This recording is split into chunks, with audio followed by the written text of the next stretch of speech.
Det här är en fågel! Vi förstår vinnaren icke.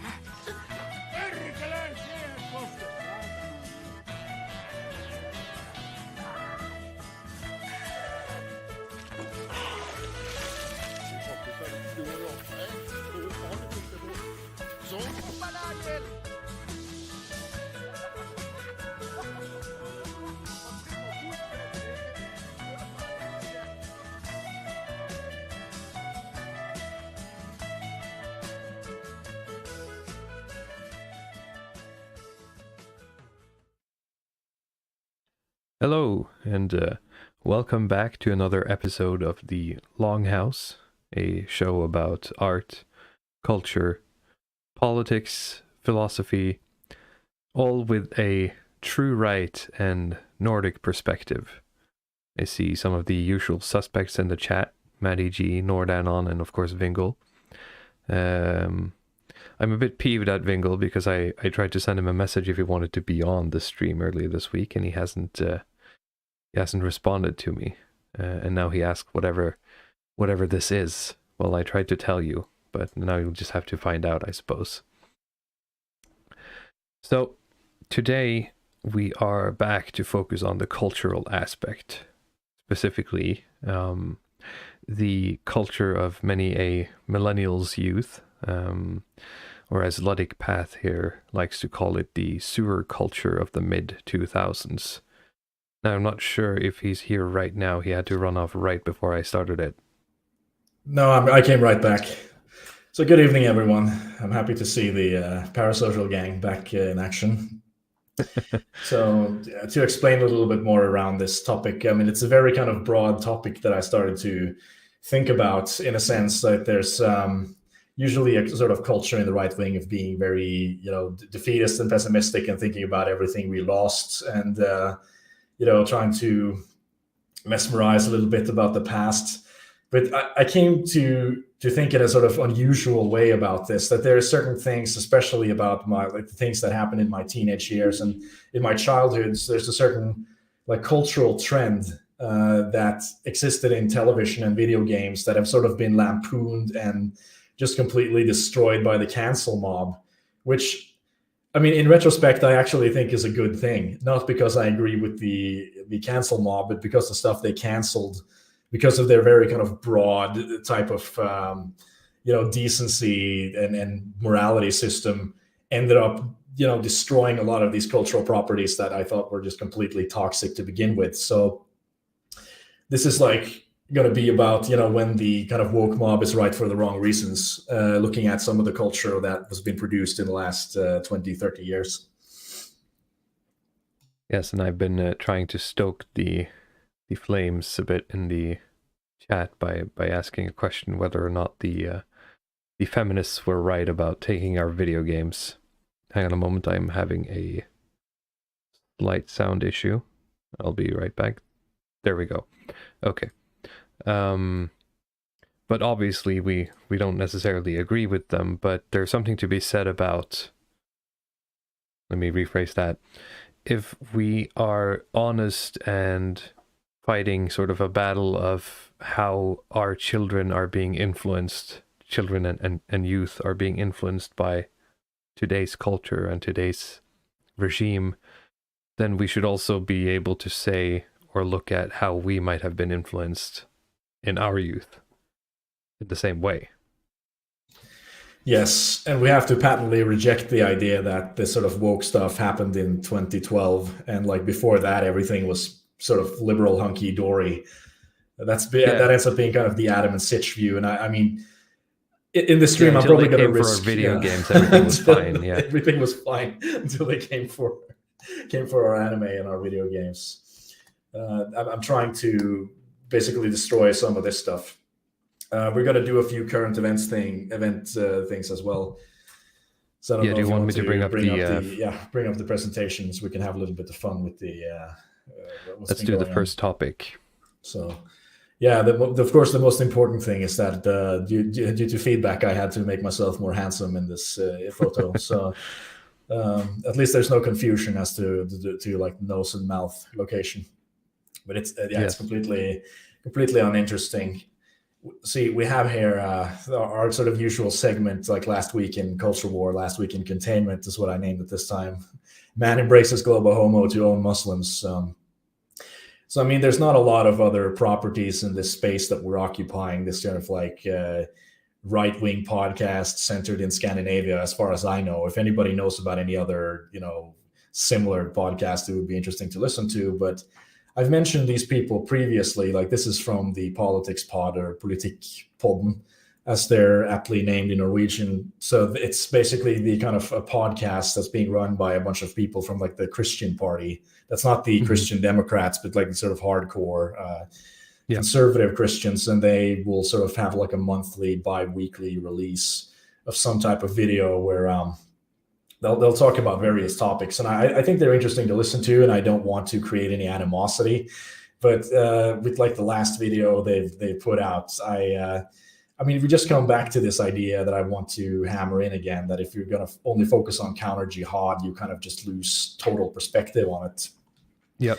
So this has been the 28th episode of the Politikpod. We have the host, Jonas Stava. It's not a dox. He basically has his name and face included in the video. So he just sits and explains, based on a lot of literature, why these sort of these kind of Islam has basically destroyed the Middle East. It's turned their countries into underdeveloped societies, and he'll go through a bunch of studies and like these kind of meta perspective, all these indexes that they'll use to measure countries' development and so on. All the line go upisms. Yes, the line go upisms. And I mean, of course, what do you think is going to be the problem here is that you end up kind of conceding to the fact that no, but just conceding to the fact that, say, having more women in government is sort of a good in and of itself, because that's why that our line is better than theirs, because like that's one of the metrics that they're going to use. The amount of women, like minority representation, democracy index, like how quote unquote democratic your country is, like GDP, which can be completely deceptive. Like all of these metrics that are not really, it's not measuring spirituality. It's not able to measure kind of authentic. It's not really measuring societal health. It's just measuring, economical growth and arbitrary. You can at least say that it's Western chauvinistic. And of course I sound like some sort of like lefty saying that, but it is Western chauvinistic. And the problem is that like with the direction the West is going in currently, it ends up just favoring kind of like, okay, if you have a woke society where they teach your kindergartners about transgenderism, then that's going to give a higher score on inclusion or some index point. When the NGOs comes to rate you, they're going to give you a high rating if they get to do whatever they want. And of course, like these Islamic countries are not going to do very well in these measurements. And at the same time, I don't want to come off as saying that like these Islamist countries are basically like they're just complete, fantastic. I'm just moving next week. In some senses, they probably are quite underdeveloped in terms of infrastructure and. Oh, sure, but that's sort of the, and it sounds a bit facetious to say it, but that's sort of the only metric we have left almost here in the West is how many hamburgers can you buy. With your income. Exactly. It's purely materialistic, and we're missing a whole lot of things by doing that. Hamburgers, he's selling hamburgers. No. by measuring success by materialistic standards. I mean, I'm referring to the hamburger index, or it's called the Big Mac index for those of you who are economists in the audience. I'm gonna just go through a couple of chatters here. I see Jay Greenriver has returned. Herlock Sholmes, welcome. The Prudentialist as well, welcome back. Yes, yeah. I really like these images as well. And Luddic does a good job with the edits. It's a lot of fun to make these. Now, before, real quick here, I see a good point from Nordan on that it is important for people in our circles to remember not to become third worldists to own the libtards either. That is very true. But we can, I like to think I'm smart enough to be able to keep both of these ideas in my head at the same time. I can say that, materialistically, we're doing something right, but spiritually, we might actually have something to learn from other cultures, because we Yep. have pretty much lost our way. Exactly. And the problem is that, I mean, these, the Christian party are going to portray themselves as kind of being a right wing, sort of authentic alternative. But when you hear this guy in the video, Jonas Stava, basically outline his ideology, he's just like one step behind Tony Blair. It's like just these Yep. people, like Klaus Schwab, is like just one dialectical development away from where he is. So it's like you just sound like the previous iteration of whatever, the current Western elites believe in right now. So, I mean, if that's what you believe in, then everything is hunky dory. I mean, you got nothing to worry about. Yeah, I mean, sure. The good people are hard at work. So that's I guess that just sums up my point on that one. Yeah, I don't think we have anything sort of more to say on this than be careful that you don't accidentally put yourself on the wrong side by trying to play counter jihad. You're playing counter jihad, and you just like you're just basically connecting yourself to the Western project too much.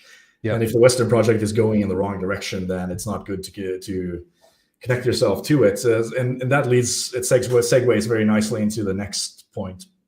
If you do the next slide here. Yep. So, I mean, this is not so Scandinavian, but it's a funny little thing to look at all of the different right-wing channels that I follow and seeing the reactions to it. Because, I mean, you have like the standard, you're going to have like the standard kind of trad Christian Protestant reaction that this is great. This is a great development. And then you get some of the other dissident writers thinking that this is basically bad because this it's not actually going to prevent abortions from taking place. And we lose narrative control. That's basically my understanding of the criticism, is that this is not a strategic victory because it doesn't help us get more wins later. That's one criticism. And the other one is, of course, the kind of Spencer eugenic type of criticism, where they'll just show you the statistics about, who's having these abortions. And we're not going to get too much into it, but okay, look who's having the abortions. And like, we should just keep the law as it is because it has a very nice eugenic effect. Favorable outcome, yeah. No, it's, I feel that, and you said that this isn't a very Nordic thing. And I might go off on a bit of a tangent here, if you'll allow me. Go ahead.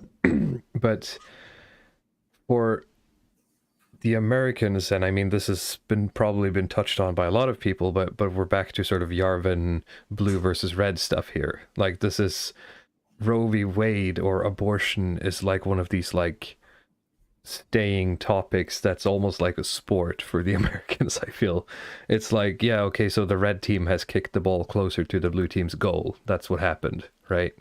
And the blue team is angry and the red team is cheering, and the world keeps turning. That's different from here in Europe, where a lot of places abortion isn't really a topic, although I think that it could be.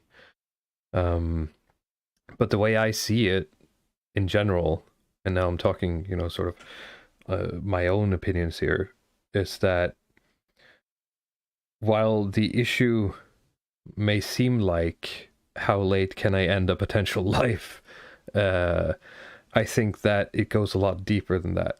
I think the real issue is, why are someone in that situation in the first place? Because it's a cultural, societal, and I suppose a familial problem in the end, because we have built, or here in Norway, we have imported a culture and built it on top of our own from America, a culture that encourages all of these life-ruining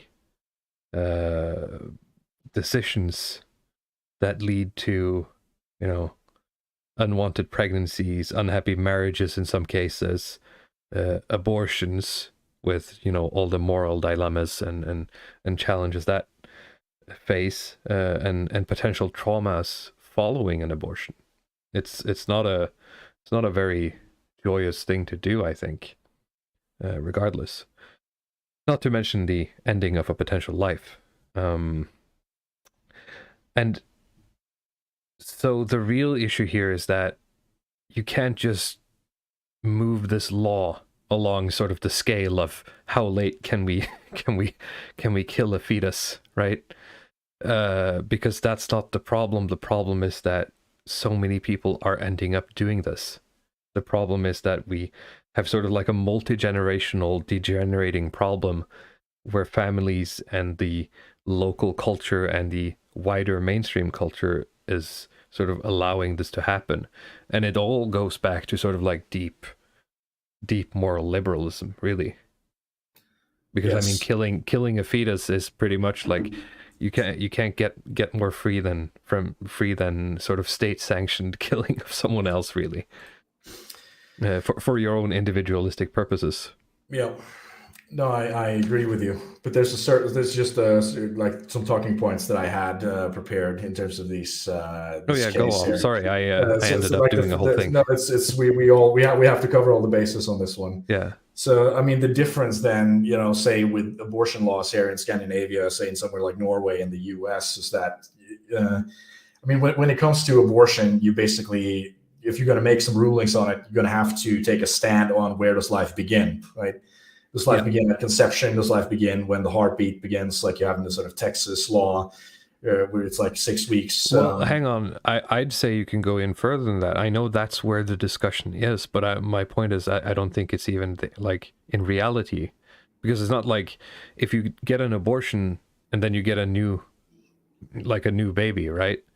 It's not going to be the previous soul, quote unquote. It's not like you're going to create a replica of, it's not a do-over. Like that's a life that never ended up existing. Yep. No, I agree. But just the point that I wanted to make is that like with the Scandinavian laws, say like in Norway, they basically took a stand and they said like after 3 months, then this is a human life. Yep. Right. They say, okay, all of the body parts are developed and the heartbeat is there and the nervous system is there. Okay, this is a life and you can't abort it after this term, unless there's some serious medical exceptions to it. The difference then with Roe v. Wade is that Roe versus Wade doesn't actually take a stand on when life begins at all. Nope. It's basically a sort of court decision that's based on a sort of false testimony. And the conclusion is that the 14th Amendment, as I understand of the Constitution, that is basically about privacy. It doesn't mention abortion anywhere. That privacy basically guarantees you the right to abort a healthy baby at 24 weeks. That's kind of the conclusion. It's sort of a legal ruling that basically allows abortion on demand anywhere at any time up until the third trimester. And it just means that basically privacy equals abortion. Yeah. And, I'm a computer programmer, so I liken, law to code quite often. It's that you're basically writing rules for society instead of writing rules for the computer. Yeah. And like the way I see this kind of ruling, it's just like this extremely kind of legacy idiotic type of solution to a problem that's just, whether you agree with it or not, I feel like it's just not very well thought out from a legal perspective. And but I think that's because it's implemented in such a way to allow our enemies to win. I think it's intentional.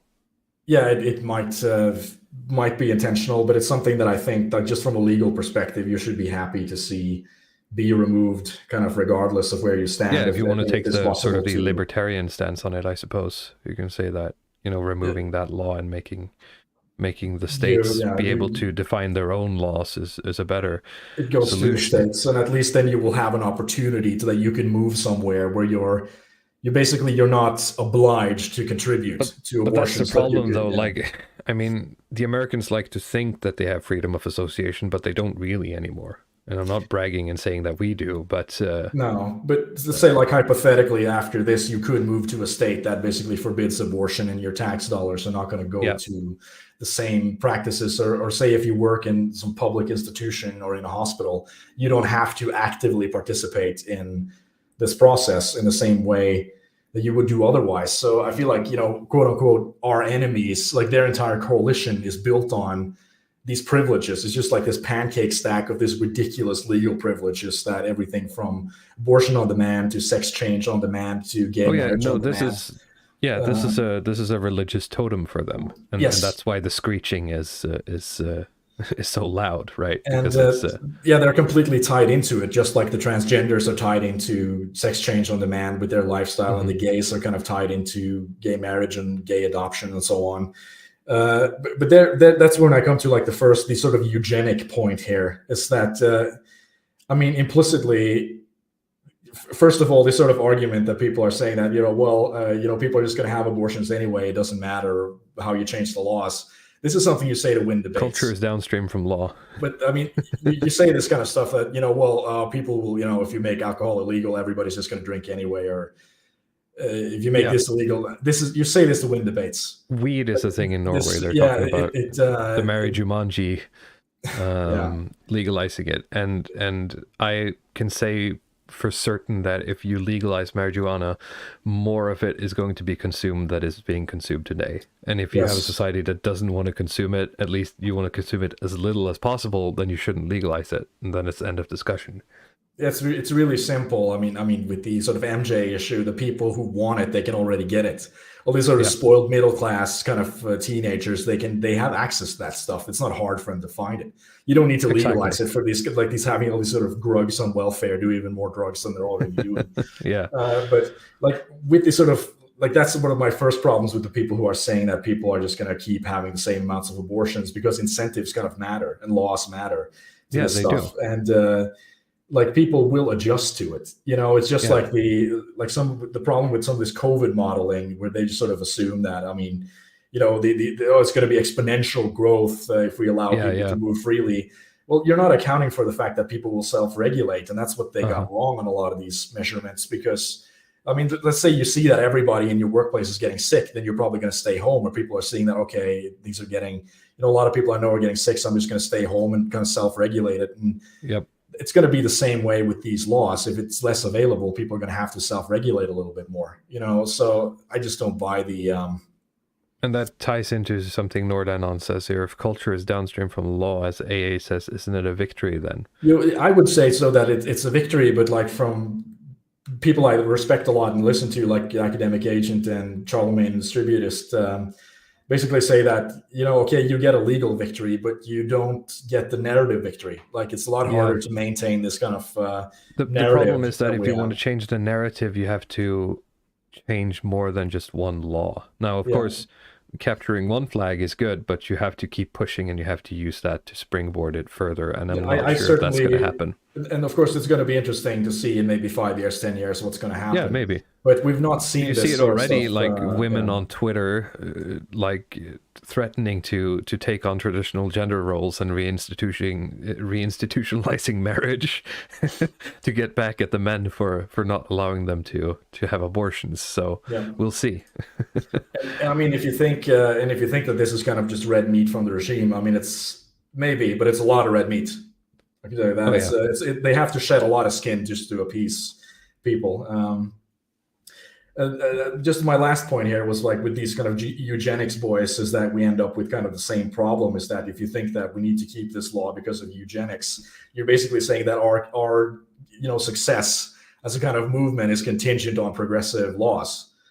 I mean, it's just kind of absurd. Then we're no different from basically this kind of LGBTQ lobby. We're just another minority fighting. We're just another groups who need to have these kind of eugenics programs that are like accidentally based to protect society. I'm sorry. I don't like this this idea that I see a lot of people coming up with. And I'm not hardcore Christian or anything like that. I just need to push back on this kind of eugenics thing, because I feel like if you go that way and say that we have to keep this law, we have to keep abortion on demand, women have to have this privilege granted to them at all time, then I mean we're just like them basically. But yeah, that's my rant on that one. I think we covered a lot. Covered all the bases. We can move on to the main course. Yep. Let's keep going. Okay. Censorship and the 2000s cultural sewer. When the woke mob is right for the wrong reasons.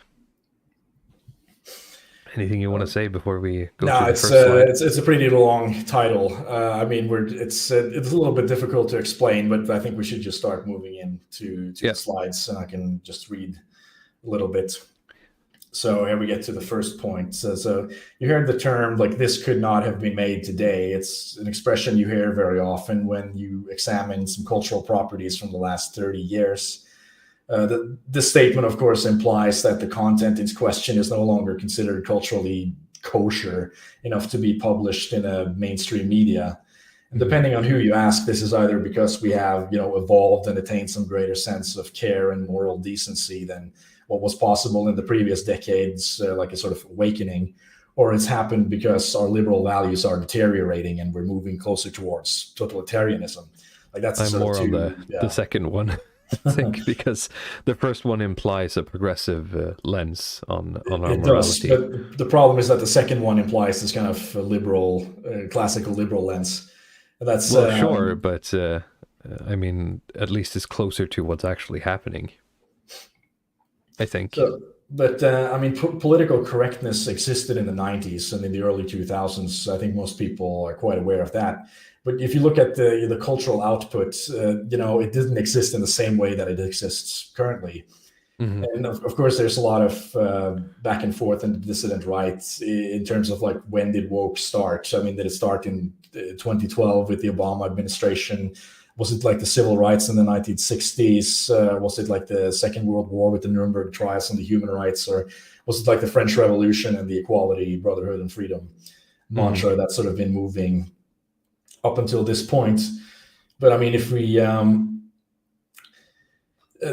regardless of what you think, I think we could all agree that there's less freedom currently in terms of being able to create media, at least in this kind of mainstream space, and express opinions than there was in, let's say, the 90s. I think that's why a lot of content creation online has been so thoroughly devastated the past 10 years, because it was a growing space for actual artistic freedom, and that was a problem that needed to be dealt with. It needed to be dealt with, but I mean, as far as I can see, there were a lot of bannings, sort of if you look at the 90s and the 2000s, where they just went out and directly banned a lot of media, both video games and movies, based on court decisions. But a lot of that has been revoked lately, and there's not been an increase in like these sort of formal bannings. But what's happened is that there's instead been a kind of uptick in both private sector and public activism, basically. I looked at an interview with this new, disinformation czar, Weird Nina Yankovic. Who basically said straight out that banning doesn't work. Like, we need activism, and that's kind of the change that we've seen here. Is that they've just given up on doing blanket bans, and then they have to kind of create this type of culture that's going to be enforced in between the private sector and in these public institutions. Uh-huh. And I can't say she's wrong, because it feels a lot more suffocating than just having blanket bans. Yep. So the image on this slide is from an article in The Guardian, and the article itself has like zero insight and nuance, and it only exists to browbeat people who don't 100% want to get behind the woke project. But the header is a little bit interesting. It says like the war on woke is a war on decency, and this kind of it stuck with me a little bit. It's quite normal for people in our circles to lampoon these kind of normie cons, conservatives, rhinos, whatever, when they try to decry Donald Trump's antics, and they decry culture war tactics for being indecent. Like you see that with what's his name, David French, and a lot of people in Norway as well. They try to take the highway. Yeah. But and we can chalk that up to them not having a good friend-enemy distinction understanding. But to be honest, I think they have a point, but they just don't have good priorities. It's a little bit like you're complaining about the decor. Well, sure, I'd like sinking. Politics to be decent as well, but we're not in a what's the Warren McIntyre tweet that keeps getting dragged up every now and again? The side that wants to win is always going to win over the side that wants to be left alone. I mean, we're not in a situation where decency is something we can afford. No, that's I kind of agree on that. It's a little bit like trying to rearrange the chairs on Titanic, Right. when it's sinking. But let's say we just for a moment we put aside the World Economic Forum and the gay lobby and like the Israel lobby and BlackRock and all of these other threats to our kind of pet projects, then we can probably agree that it's good to have a decency standard that's kind of enforced across society, like from face-to-face interactions to social media. And I mean, for most of Western civilization, Christianity has done the heavy lifting on this part. But like, Yeah, and creating that sort yeah, of a common basis of decency. from like the 60s and up, and especially like you see, like we're going to cover here, like the 90s and 2000s, the secularization has come to a point where the sort of liberal culture is just like a total sewer.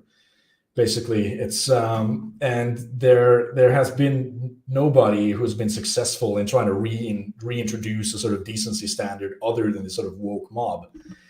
And a lot of these kind of things that they've been able to cancel are stuff that I would like to have canceled on just like a conservative or a reactionary basis, if that makes sense. So I mean, I just, you have to ask yourself the question, what is freedom of speech even for?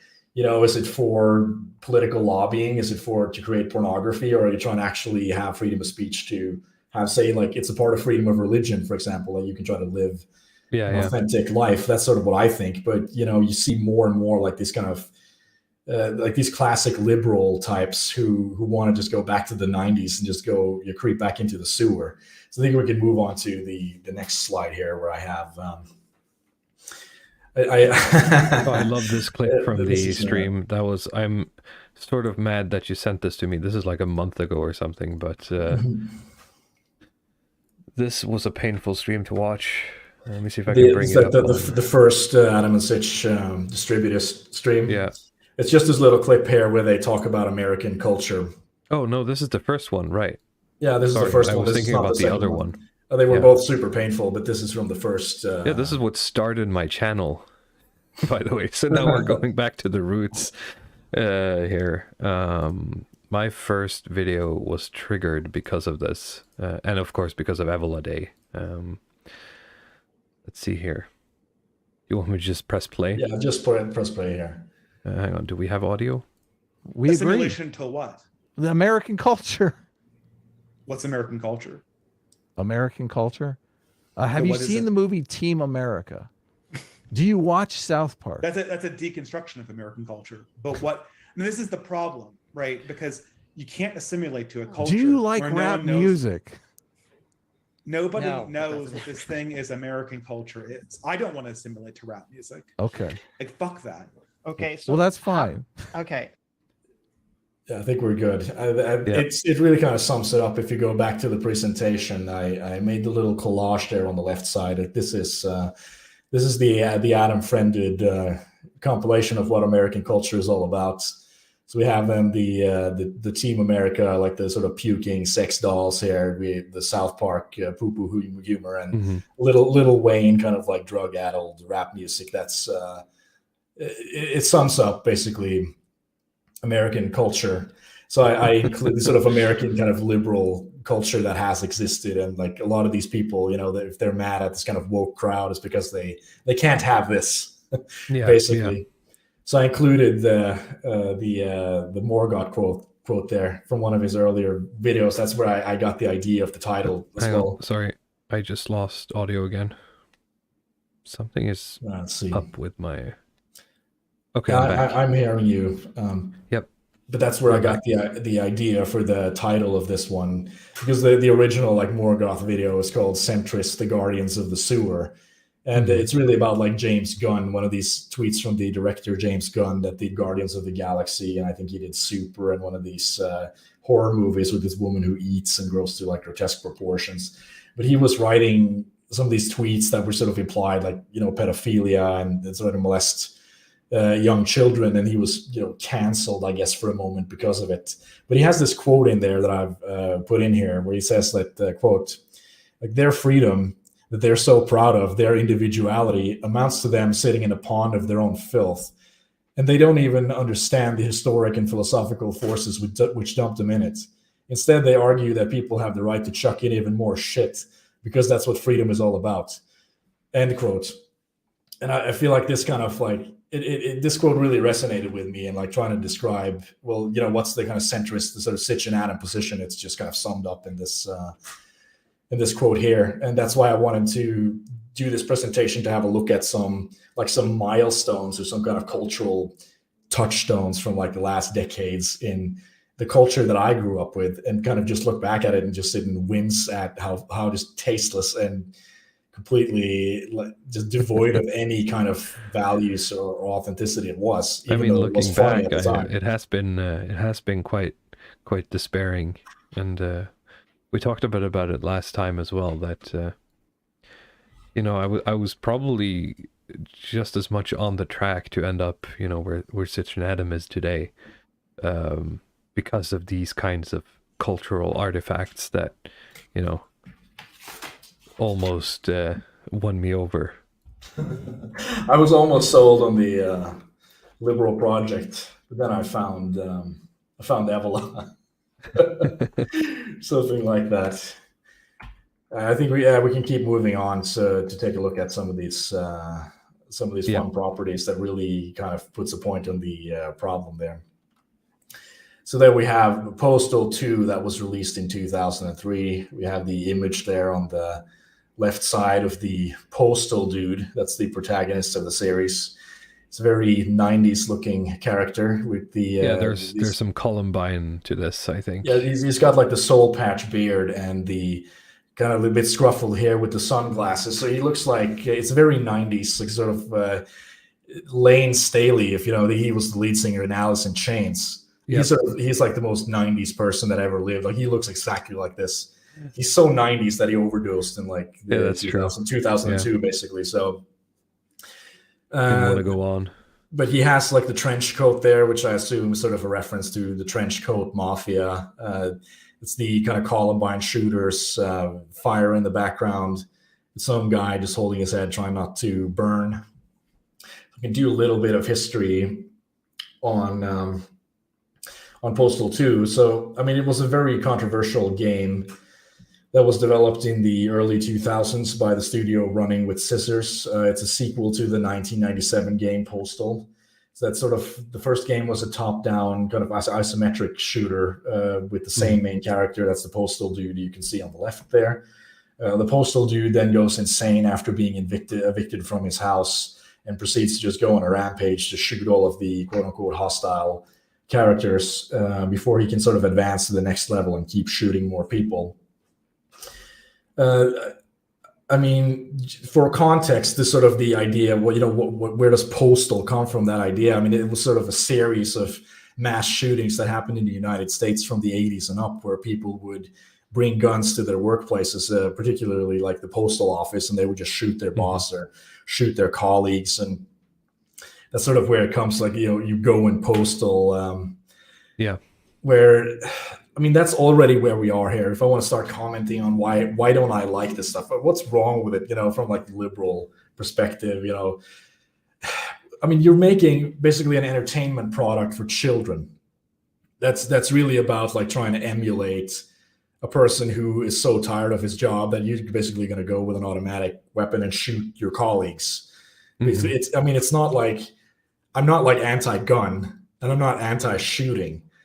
But I think that this is very different from, say, like you have a game like Medal of Honor or something like that, where you're basically trained to be in the army, or you're trained to be a police officer and you have to shoot the enemy. Or like Doom, where there's some sort of, there's a bit of an extension of disbelief there because you're like on a space station. Yes. So you're threatened by aliens or some kind of monster. And you're trying to protect humanity from this kind of external threat. And there's a difference between that and basically playing these games where you're playing as a civilian who's killing other civilians because he's kind of disgruntled about his work situation. It's just, I mean, you could say that this is, adult entertainment, but it really isn't. If you play these games are made for 13-year-olds. There's no person, like sane person who's 25 who gets any joy out of this kind of pee poo poo humor that these games have. This is like something because it's basically, do. hey, I'm gonna blow this guy's head off. Let's look at that, shooting the animals, I'm shooting the women, and burning down the buildings, I'm bombing these people, and you try to prove to your 13-year-old friends that you're really cool by doing this. Basically, there's nobody who's 25 who like tells other people that they did this and think real, cool. real grown-up men plays Hearts of Iron and other spreadsheet games. I mean, you could play it. I think like for an adult, this would just not be funny the same way unless you're kind of stuck in that kind of 13-year-old level there. But with Postal 1, just going back to that, the tone of that game was a little bit like if you played like the first Diablo game, that it's like this kind of 90s. It's like, it's a little bit edgy and it has ambient music and some artwork. Yeah, and there's blood effects and there's blood effects, and we're a little bit avant-garde here. You could show, if you click on that link, said Postal 1 on TV, you can see some of the advertisements that they made for it. Just need to open a new tab here for it and try not to let it play.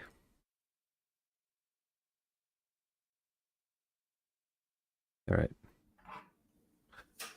Share tab.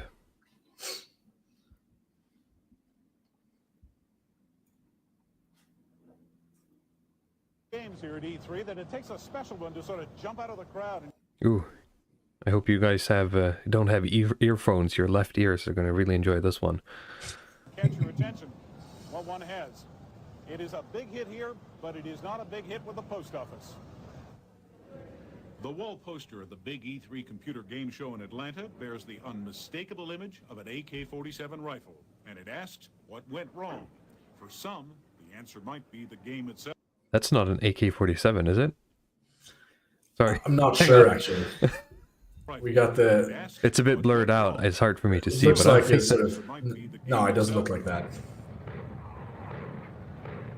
It is called Postal, a software offering already being hailed as a hit even before its scheduled September release. To anyone unfamiliar with computer software games, the blood and the mayhem of Postal could be a shock. But to the software programmers who make up much of this audience, the violence is appealing. Just something about being able to, take your friend, blow his head off. It's mass mayhem. I get under a lot of stress at work, and it's just kind of nice to go home and just get it out that way, and then I'm okay for the rest of the night. The term going postal is the newest entry into the English lexicon for getting angry, really angry. But it grew out of a series of random violent shootings at U.S. post offices by disgruntled employees who took out their bosses and their girlfriends in a mad rage. That legacy seeps into this game through its name, even though the post office itself is not even a bit player.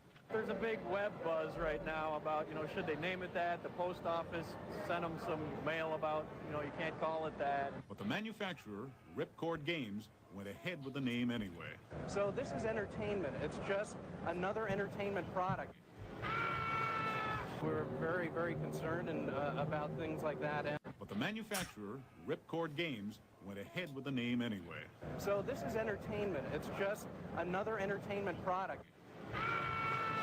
We're very, very concerned about things like that, and we feel very sorry for the families that have suffered things like that. But this game has absolutely nothing to do with anything like that. The makers of this game say they're going to be very careful and market it for mature audiences only. Just how mature is anyone's guess.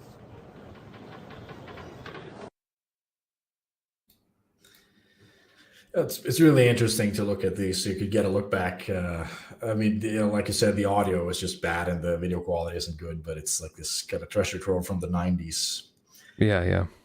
And they explain it perfectly. They say it's just an entertainment product. It's has nothing to do with actually shooting people. It's like, okay, it's fine. I get that, but like, should it be there? Should we have stuff like this in the first place?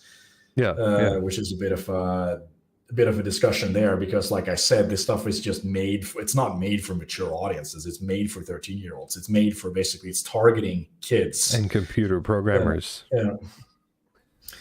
So, that was the first game. Just to follow up on the postal office thread, they did actually get sued. I read that somewhere that they got sued by the post office. I don't know if they settled it out of court or how they solve that problem.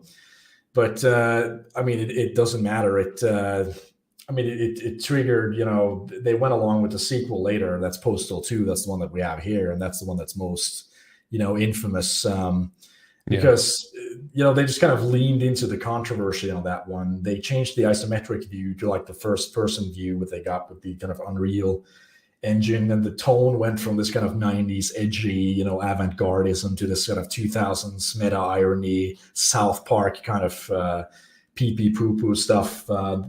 They try to crank up some of the cruelty and the violence even more.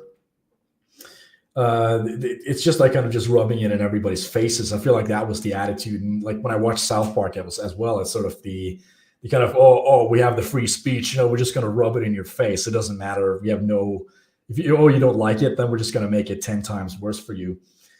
Basically, they included new things in this game, like you can unzip your pants and you can piss on people, and then you can get gonorrhea, and then the piss changes color, and like you could pick up a cat and use the cat as a kind of silencer, so you just sort of penetrate the cat and insert it sort of on the gun. They just keep piling on all of this sort of tasteless crap into the game. The Taliban was included because this is post 9/11, of course. You have some like B celebrities. All of the women in this game are basically of the same sort of model, this kind of standard early 2000s hot chick that's like skinny with plastic, plastic implants. Yeah. So, well, it feels very much like, there's the concept of like freedom with responsibility, sort of.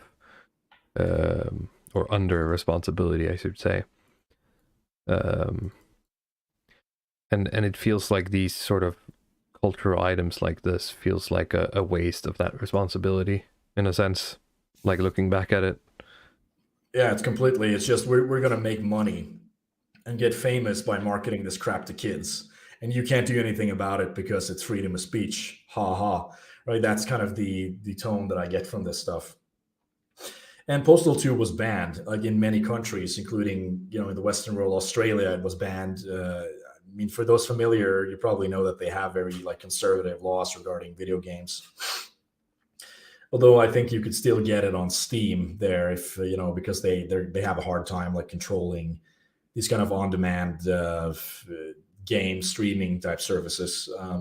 New Zealand banned it, Sweden banned it.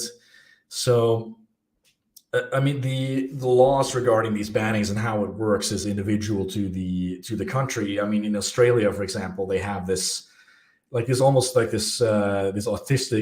rule that they follow, where if there is a positive feedback loop tied into drug use, then you can basically ban the game. And this can be so autistic that you could basically have like a pixel art game with a pixel that says, main character, and another pixel that says heroin. And if you pick up the heroin and that replenishes the life bar, then it's basically grounds to ban the game. It.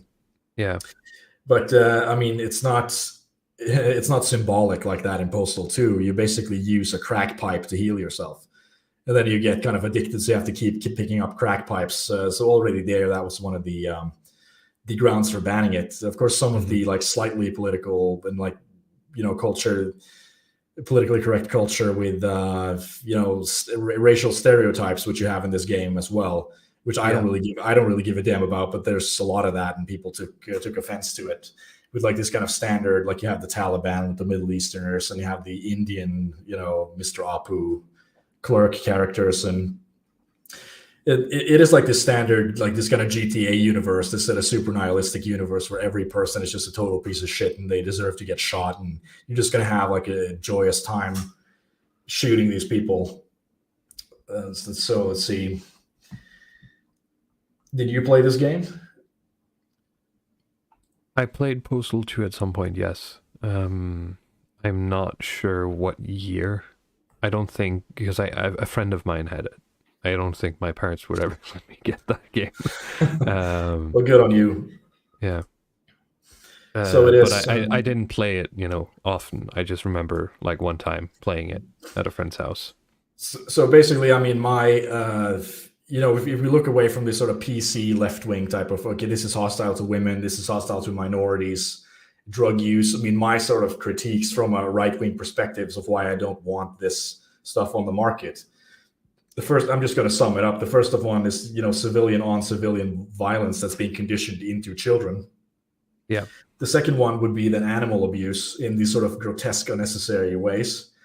The third one is sort of a question of like respect and dignity, where they basically try to make money turning these national tragedies into products. Mm-hmm. And the fourth one is really just like turning free speech into a total joke. Like just really by just, abusing, misusing it. Yeah, abusing, I guess, is the right word. I mean, the fifth one that I dotted down is a little bit similar to the third one. Is that this is? I mean, you could have the people do this stuff on their spare time and just kind of exchange these games, but this is like a big business. This is an industry where people are going to have jobs trying to facilitate this crap to kids, and I want that productivity somewhere else in the economy. I don't want them focusing so much energy on trying to make blood splatter look more realistic to entertain some 13-year-old. They should be doing something else. Yeah, that's really kind of like my sums up my views on like these video games. So the last point there is that I put in some similar franchises that came out at the time. So I didn't play Postal too much, but I was able to get a copy of Manhunt, and I think that I don't know if it was banned in Norway, but it was certainly banned in Sweden. And like that game is also a sort of murder simulator. I mean, it doesn't have the like to say the sort of fun factor there, but it is. So that's a lot more like horror themed. Yeah, it's a lot more horror themed, but it's still basically a kind of almost just very realistic murder simulator that I could actually buy. That this is something that's marketed to older people. Carmageddon is something that I played for a brief bit, getting into computers, where it's like this driving game where you get points for running over civilians. Mm-hmm. GTA, of course, is like a household name. It's a classic. That's something everybody plays. Everybody knows this. It's a bit of my problem as well. I mean, if you look at it from some sort of a top-down perspective in terms of what do you want your society to look like, I mean, do you want, with something like GTA 5, do you want, say, 90% of young boys to have played GTA 5 in your society, where they basically have like torture, like actual realistic torture scenes and and these types of stuff? And I mean, I know the standard argument is like, well, there's no empirical, there's no empirical data showing that the people will become murderers, and I become a completely adjusted person by playing these games. But I understand that it's not that simple to form statistical correlations between having played one game or listened to one song and then turning out as a complete maniac. But but it's a general imprint of the culture, because this isn't, it's not just one product. It's the combination of all of them. It's a little bit like this kind of holistic. I mean, that sounds like a meme, but taking this sort of holistic feng shui approach is that every little bit, of furniture in your room contributes to the overall mood.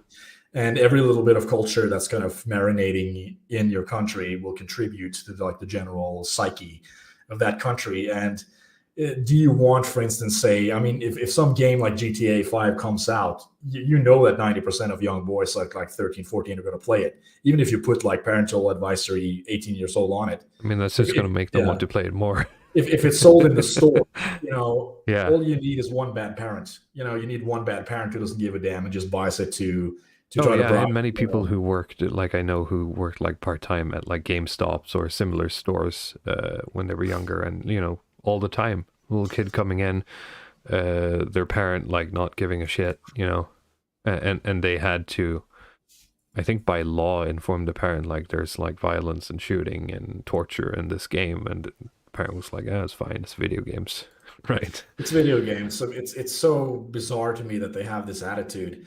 I mean, imagine if like you sent your kids to play with someone else, and when you came to pick them up, they were like in the basement playing a torture game or something, and they were playing that game like not just, I don't mean like a video game, like they were actually doing, like they had like a play kit or something, and they pretended that one of the kids were tied up, and they were we're pulling his teeth or something. Like you'd be super concerned, and especially if they did it every time.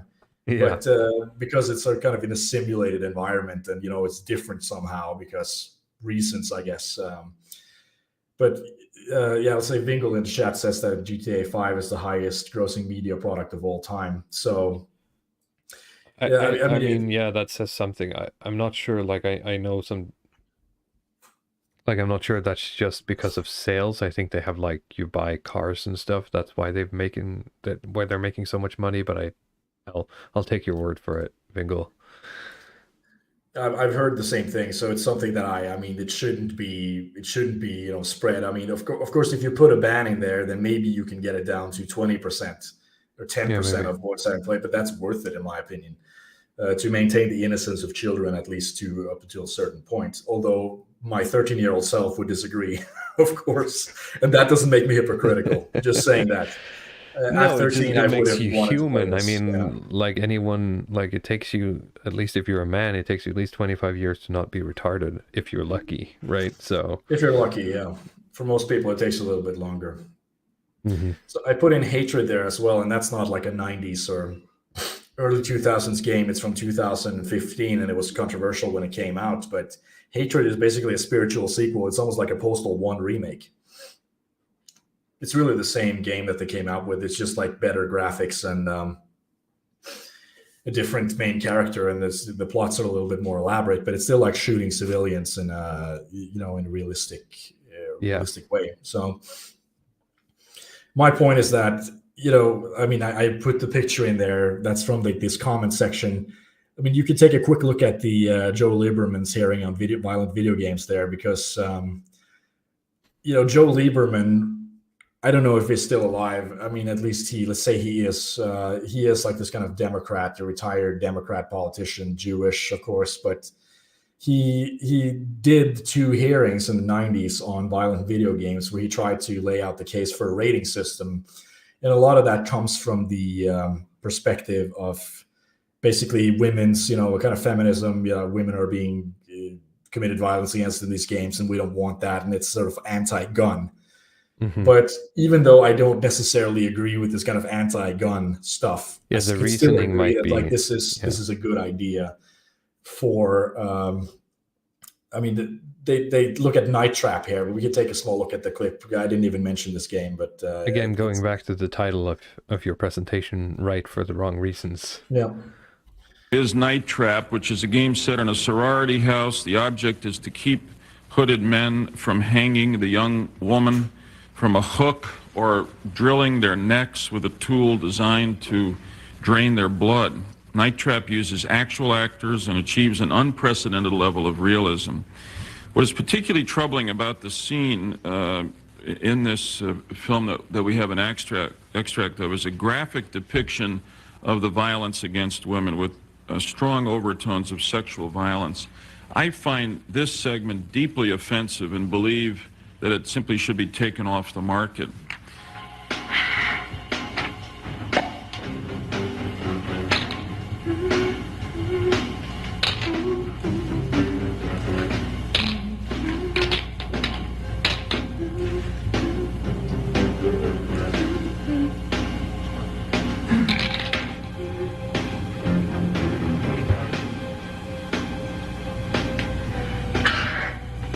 Megan, this isn't gonna work. You're not scaring me. Wait. What are you doing now? Megan, no!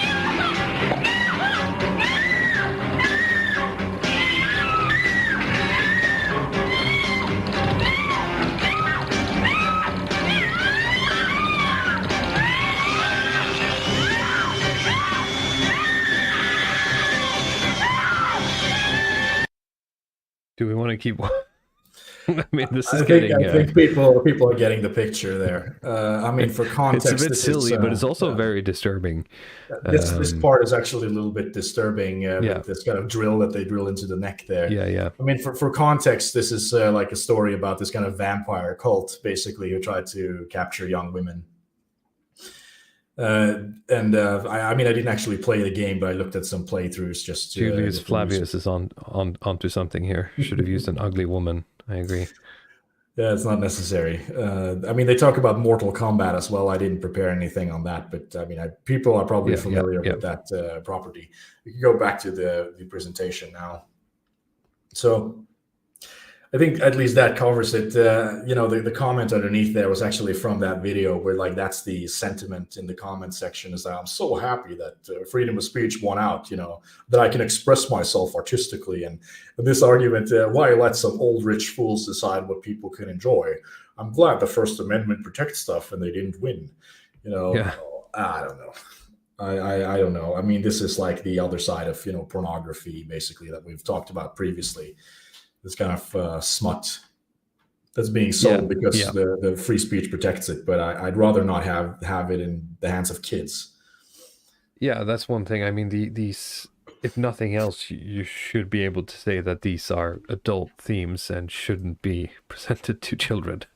And, I think that's something that everyone can agree on. That, and just because we grew up without that limitation, and then we should feel special in saying that, oh, but I turned out fine, when like 90% of us didn't. Like, sorry, but that seems to be the case looking at society today. I agree. That's the founding fathers' intent. God damn it. Exactly. George Washington's going to come back and like, yes, this is exactly what I wanted. Thank you. God bless. God I bless think America. We can move on to the next slide. So I made this one just to try to cover a few bases on like what's the new decency standard that's come in to kind of replace the general kind of Christian long-standing tradition of what decency is. So like with the new decency, the woke decency, this is probably redundant for some of you, but it helps just to kind of put a point on it, is that you have the concept of marginalized groups. It's that wanting to basically instead of having like freedom for everyone, you want inclusion for every group in society, and you want diversity. And the marginalized groups in society that are the most vulnerable need the most protection. So the rules must then be built around trying to protect the groups that need it the most. And it is a kind of logical conclusion. I mean, the more I was writing about this, I can sort of see where these wokies are coming from. I'm not going to sit there and like be this kind of Mr. Logic individualist man who say that, this doesn't make sense according to John Locke, because it kind of makes sense. My problem is that in this system, I'm basically like gutter trash. Like guys like you and me are basically not worth anything. Well, sure, it makes sense if you just look outside of the system we find ourselves in. Like if you adopt any sort of traditionalist view, or if you're any sort of Nietzschean person, you understand that my group good, their group bad, and they're just teaming up to knock us down. They're teaming up to knock us down, which is kind of right, but I didn't just want to emphasize that kind of angle there, because there is a sort of quasi-Protestant angle to this stuff where you have like what white people actually buy into this, and that's kind of the angle that I want to look at this from, is like just kind of take it just to take them at their word, to look at it completely sincerely instead of trying to psychologize it or look at it as some sort of devious political scheme that they have going. So I mean, you have these vulnerable groups, they need to be protected, and so the problem isn't just okay, you're able to curb the violence against these groups, but then you have, okay, what's the source of the violence? Well, the source of the violence is then some type of cultural input. So that's where hate speech comes in. Yeah. Is that if people, draw attention to negative aspects with these groups, then that could lead to negative attitudes. Negative attitudes could then lead to sanctioning or violence, basically. Yeah, that's not a hard argument like, to make. Oh, if you say that, a trans man or a trans woman looks like a man, I suppose, online, you're literally hurting people. You're literally causing violence. I mean, that's the logic there, I suppose. I guess, it's easy to make fun of, but I think they are trying to make a point that's similar to the point that I'm making with these video games, that, I mean, you are what you eat, in a sense, you are what you consume. And if you consume content that's kind of hostile towards a certain group, then that's going to sort of be there as a kind of in the back of your head, just like the sort of Russophilia that we've seen, in the with the Ukraine, Russia. I do agree. But that's also, that's why the No, so the Russophobia. the Christians have been in control for so long, but now the demons are in control. So absolutely. So the message has shifted. I mean, of course, you get into a lot of dilemmas when you start thinking this way, because there's a lot of contradictions that will appear when you pit two marginalized groups against each other. Like, say, with the sort of trans bathroom or sort of trans sports dilemma, where you have, that's, cis women are kind of marginalized groups, and they need feminists safe being spaces, like absolutely right? bodied by like a 6'4" guy.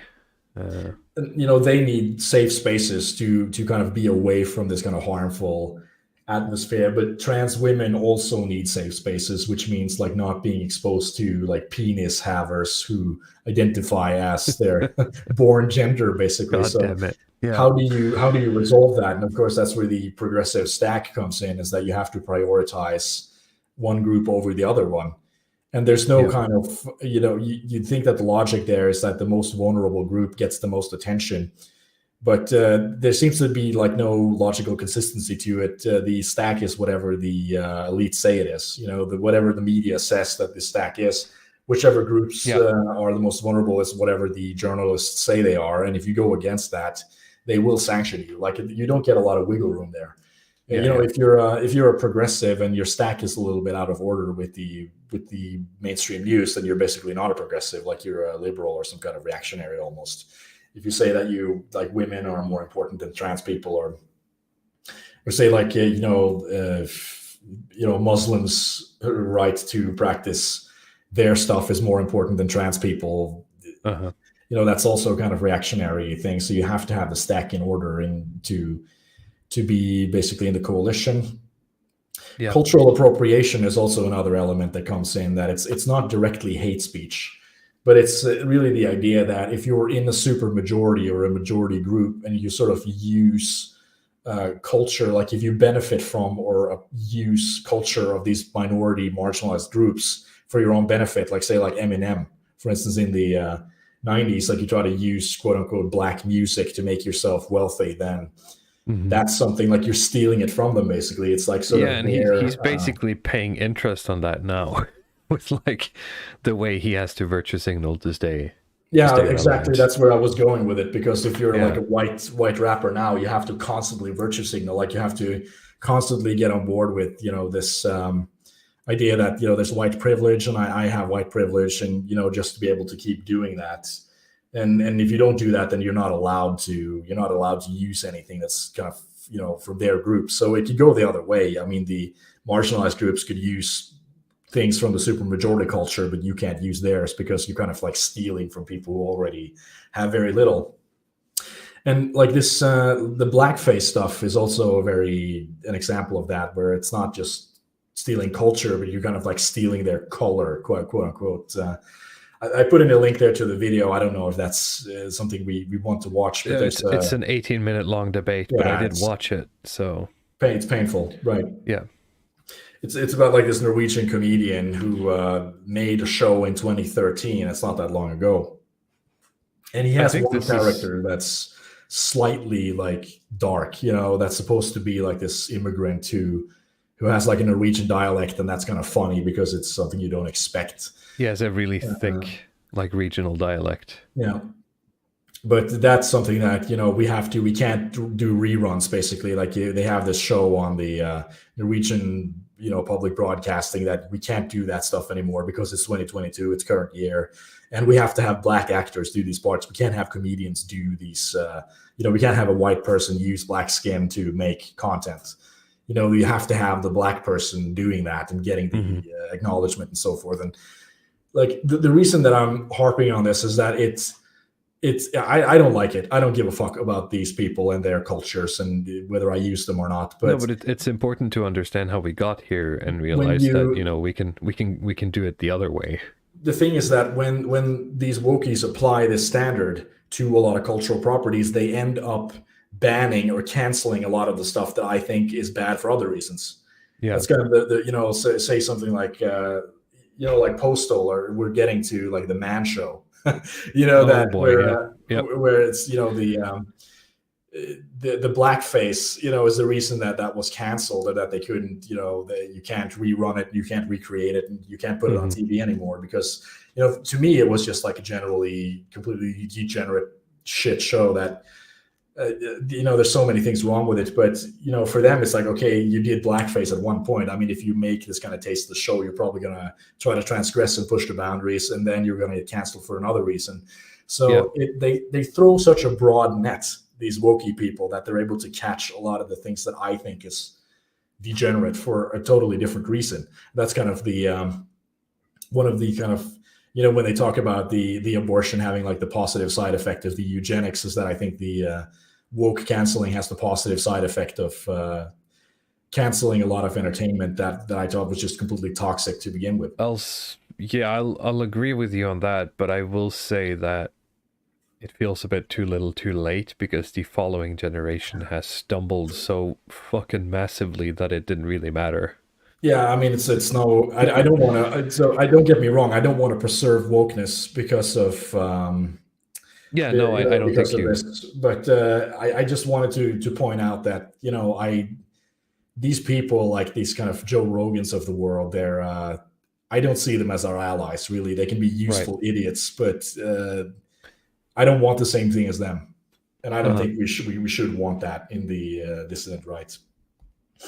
So the one of the last point is like the Me Too campaigns. That was like the 2017 stuff, where all of these women went forward with these kind of like rape, objectification stories, like workplace harassment and so on. And I, of course, I remember this stuff where that was just all on the rage, where everybody had been raped. Like 1 out of 4 people in college had been raped. Like these absolutely absurd statistics that mattress girl. They were making it up. Let's be honest. I think we were all thinking that they were just making shit. They just wanted to be part of a movement. If you'd been touched on the ass at one point, then you're part of a movement now.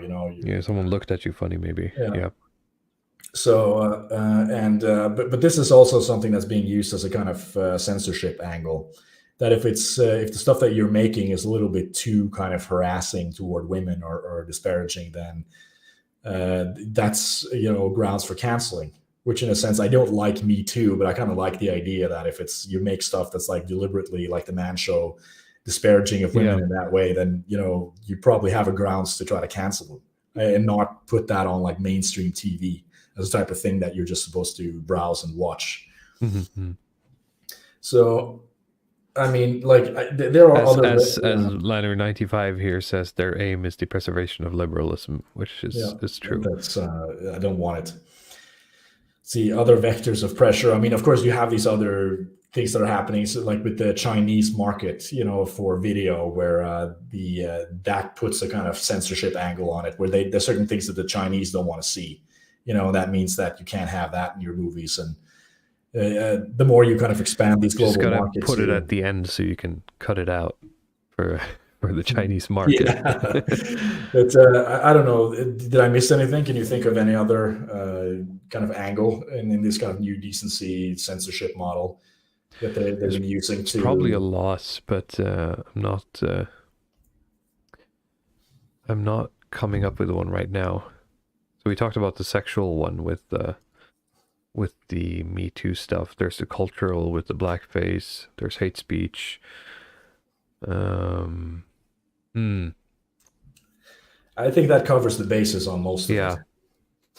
So, but yeah, let's take a look at the next slide here, so we could go back to look at the kind of stuff that actually is being removed by this stuff, which I think is actually kind of a good thing.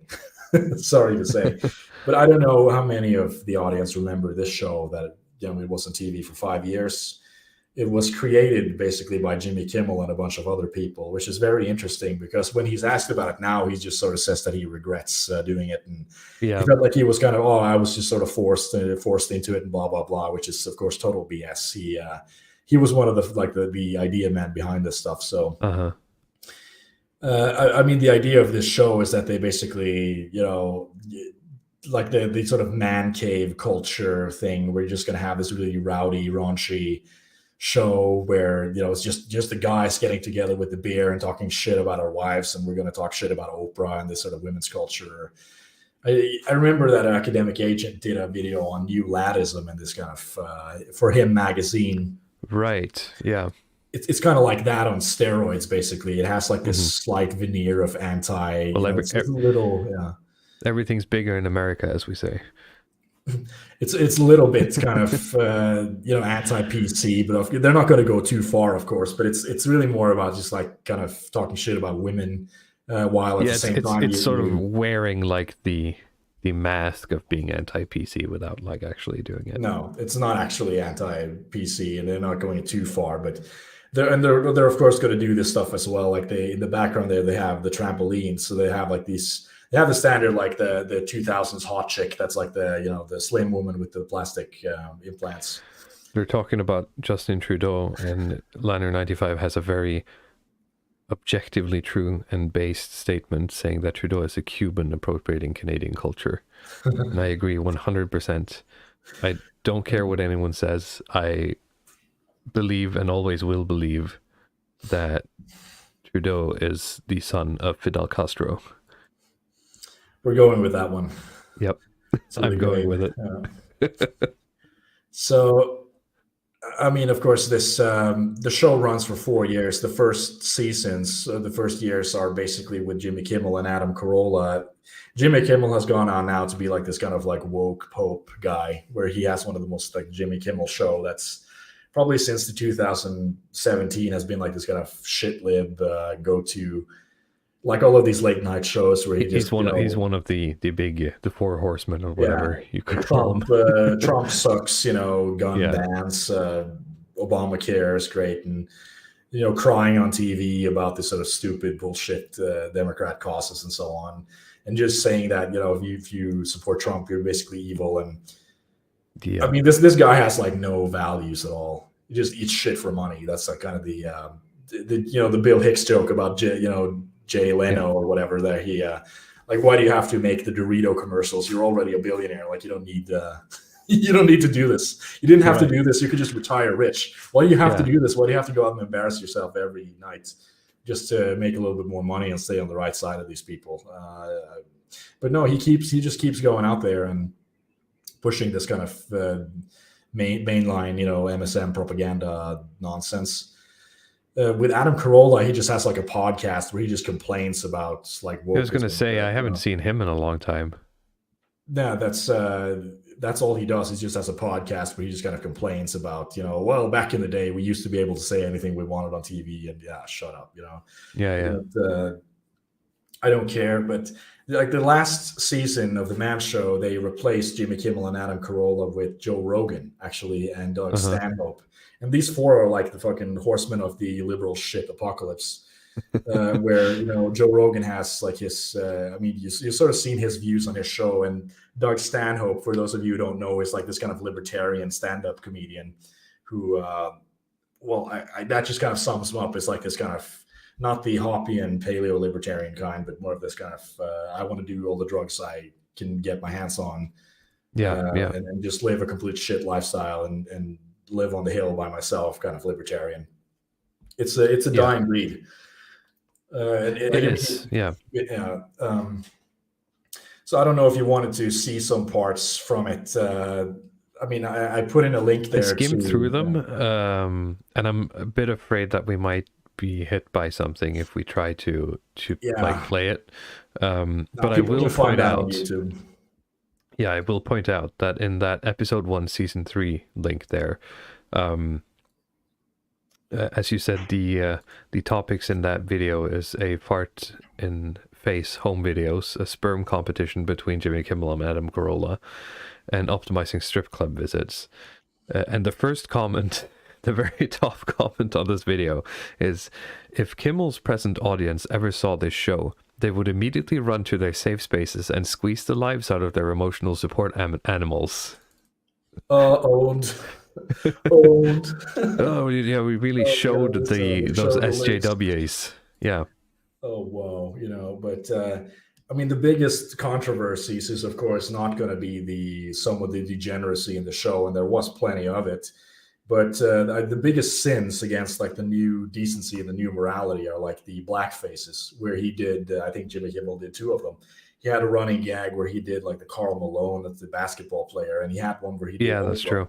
And Oprah is like this kind of punching bag in this show where they basically, our wife's watching Oprah and Oprah's putting bad ideas into our wife's head. You shouldn't think about travel. You should be sucking my dick and doing anal sex and that kind of stuff. And like, that's the humor of the show. So, I mean, but you could probably show the Oprah blackface one because I think I can show the Oprah one. That's pretty short. So I think he commits 2 sins there at the same time. It's quite the showcase. We just pull this up. We need I mean, that's how you know when you made it, when you got a guy who can pull things up for you, like on Joe Rogan. we were just run it.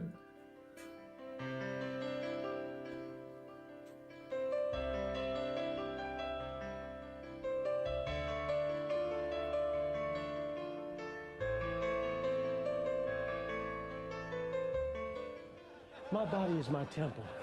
That's why I start every morning with a brisk aerobic workout. But I can't do it alone. Workouts are easier when you have a partner. My workout partner is my maid, Marguerite. Marguerite's soft brown stomach protects my knees and ankles from unnecessary wear and tear. Not too much longer, mi sopra, okay? Cállate! That means shut up in Spanish. 15 minutes a day is all you need to get your heart rate up to where... Please, mi sopra, you're crushing my... Sorry, mi sopra. Remember, ladies, strong mind, strong body. I'm Oprah Winfrey.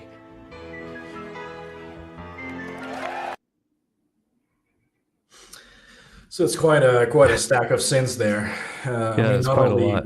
You're not only like culturally appropriating the blacks, but you're also violence against women. To the women, like you're pretending you're a woman, and then you're committing violence against women, and you're like you're also throwing some shit at Mexicans, basically. The Mexican and the rich and poor dichotomy there, and it's a bit of a he almost got a full bingo card. That's a full bingo on that one. And I mean, he even uses the language, I'm stepping on your soft brown stomach. It's not just, so it's very, it's very poignant. It's hard to get any denial. So, I mean, of course, he had to become like the woke pope if he was ever going to redeem himself. Yeah.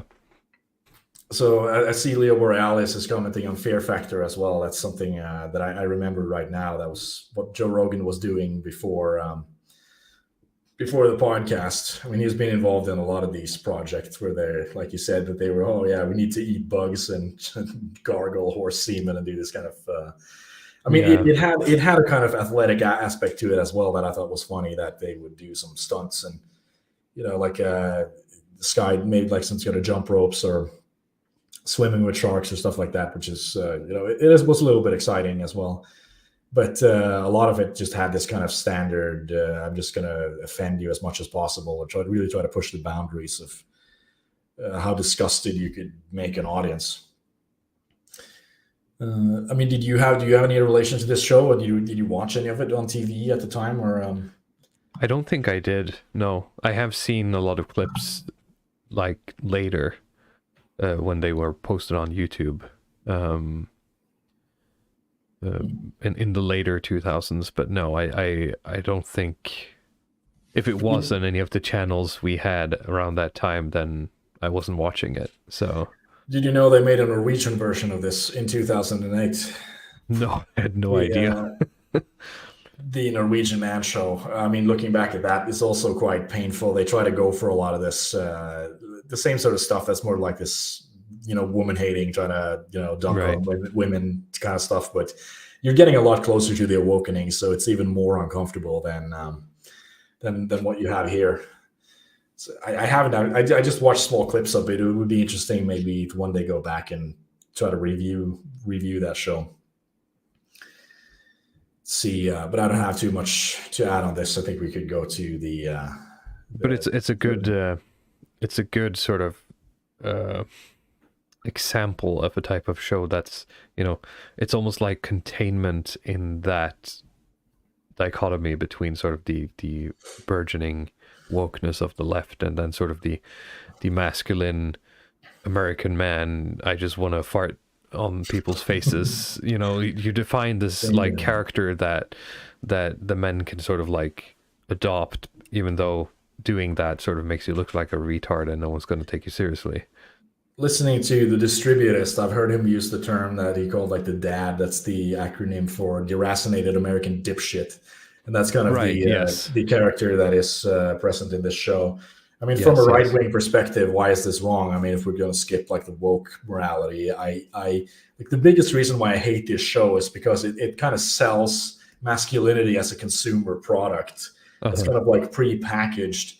Like, you know, this is something that I think men should be doing. They should just be getting together with people in your neighborhood and maybe being in a basement or in a pub or something. And if you want to shoot the shit and have a beer and maybe, you know, talk some crap and go home, then, you know, you can do that. But it's just, it's just the kind of turning it into this mass-produced consumer product, this kind of hyper-real shit product that everybody's going to sit in their couch, home, atomized, isolated, and watch instead of just going out and laugh at farts and titties on the TV. Yeah, just do it on the television in a kind of standardized format, and then sit and own the libs. It's just, it's a lot more abstract of a critique. It doesn't mean that I don't have a problem with it, because I think all of it's just completely kind of tasteless, almost kind of nauseating to watch some of the stuff. And I mean, it's done in a kind of live show format where they have audiences sitting in the shows, and you see that like there are women sitting in these shows. Yeah, I mean, how gay is that? Like, you know, you bring your girlfriend to see this stuff.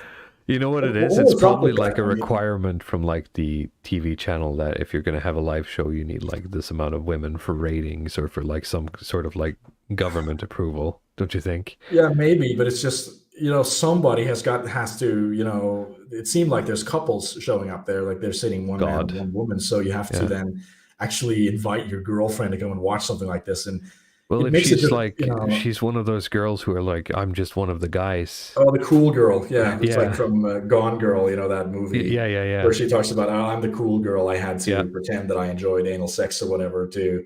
It's, you know, I understand where that comes from looking at this show. If you were dragged by your boyfriend to watch this Gone crap Girl is a movie that I had forgotten about, but that makes you feel like shit. Yeah, it kind of does. I find that a lot of David Fincher movies is like, wow, all of these people are horrible.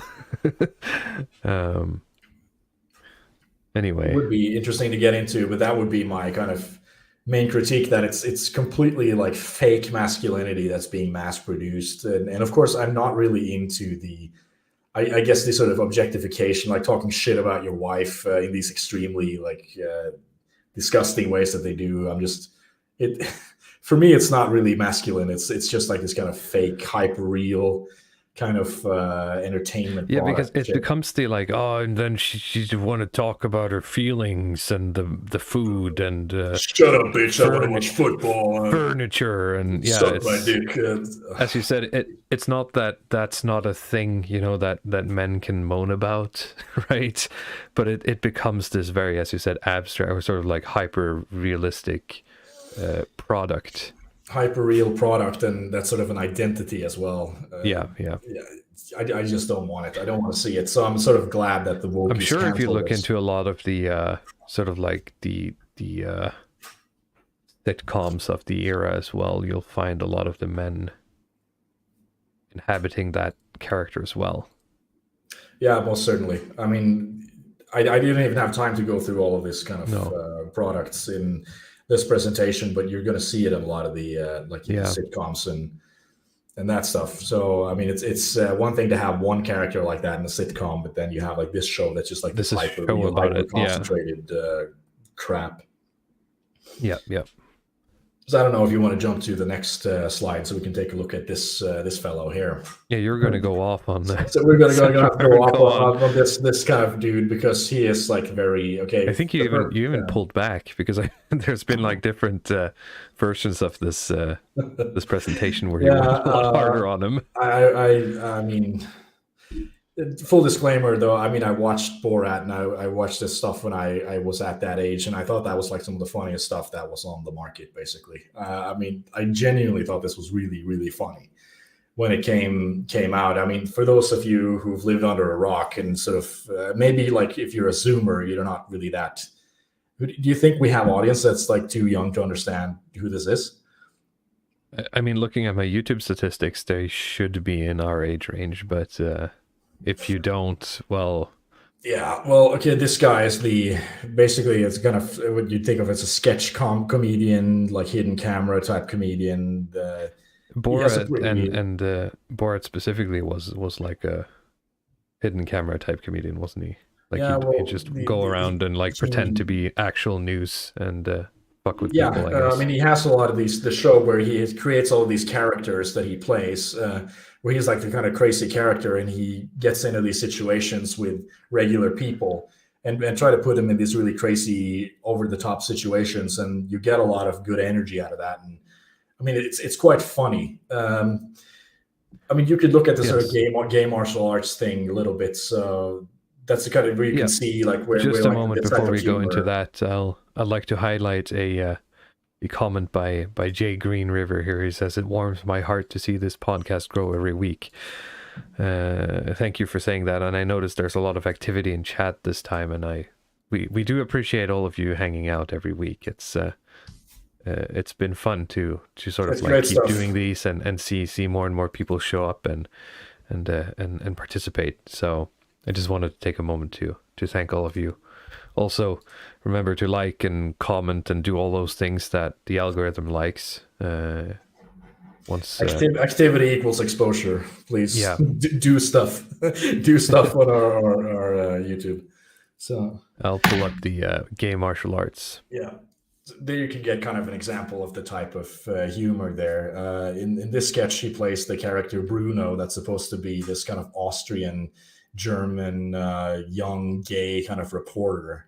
And I mean, in this sketch, he goes around, he goes to this American karate teacher to ask him to like, well, I'm very attractive to gay men. So can you help me, learn some self-defense? And of course, for this guy, it's like a hidden camera thing. So he thinks that this is a fully like professional camera team that's coming to actually make a serious report. And that's kind of where the humor comes from, is that these people are kind of tricked into thinking that this is a these kinds of shows, they're sort of like, they're almost like a twisted version of like old like Louis Theroux documentaries, and they paved the way for later stuff. I'm not familiar with them, but I think what's his called, like Nathan Fielder. Nathan Fielder, yes. This kind of comedy, I think, is something that Sacha Baron Cohen. I'm not sure if he I actually invented think it is the wrong word, but he paved the way, I suppose. Nathan Fielder is also a similar comedian with like a similar ethnicity, and I mean, I just think that he has less contempt for white people than Sacha Baron Cohen in his comedy. Well, sure, I was just more talking about the technical comedic aspects, I suppose. Than I mean, I think like Nathan Fielder is like kind of like you get a crash course in like Jay subversion, basically. If you want to look at how like if you're a certain ethnicity and you own like a media company, how you can use that to just subvert every media angle in creative ways. I mean, it's not explicit, but I think he actually does like some. It gets really in your face if you know what you're looking for there. He did this kind of sketch, sure. Holocaust awareness thing. I mean, we could look into that later, but let's just roll. Nordanon says that Sacha Baron Cohen will always be the funny dictator man to assumers. I had totally forgotten that was a movie, but yeah, he played that as well. Yeah, I didn't care much for that one because I was never really into his comedy style anyway, so. But let's run a bit of this movie. I think we got too far into it. We want to run it from the start. Okay, you just want to go from the start? Let's just try it from the beginning. No, sorry. No, okay, let's do it. Sorry, I thought it was something else. Just run the tape. Okay.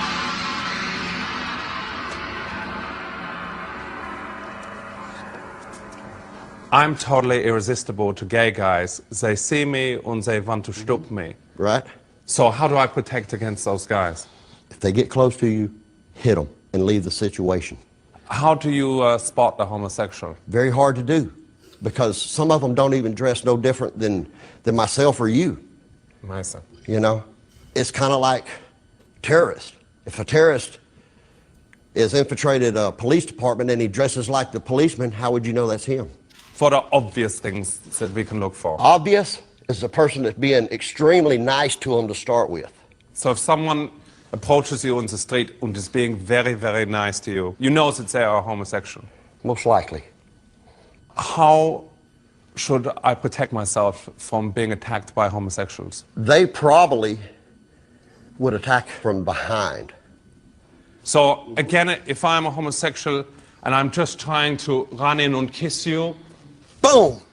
You done moved in the wrong range. Right. Let's say the homosexual has got you on the ground. Okay. And the homosexual, you know, has got you down here. I go to pull this I down. lock this, lock this leg here, hit with the elbow, boom, as I roll across. How do you protect yourself from a dildo? So let's say I'm trying... Here, you know, like that, you know. And disarm the dildo? Yes. Is it harder to defend against a black dildo? No. Great. One is just as easy as the other to defend against. So I'm attacking. Boom. Like that. Let's say I go down and I attack. Trap it, work the knees, work the elbows. How do you defend yourself against the man with two dildos? He coming in, here, boom. Depending on his range, boom. Then to his face, boom. Okay? Kick around, boom. He can't do nothing from there. And if he's just running with his pants down? Here, boom. And then to the eyes. Homosexual Leg attacking here, one? and then come in, break his arm, take here, take him out, you know, break his arms, boom, break his ribs, break his arms.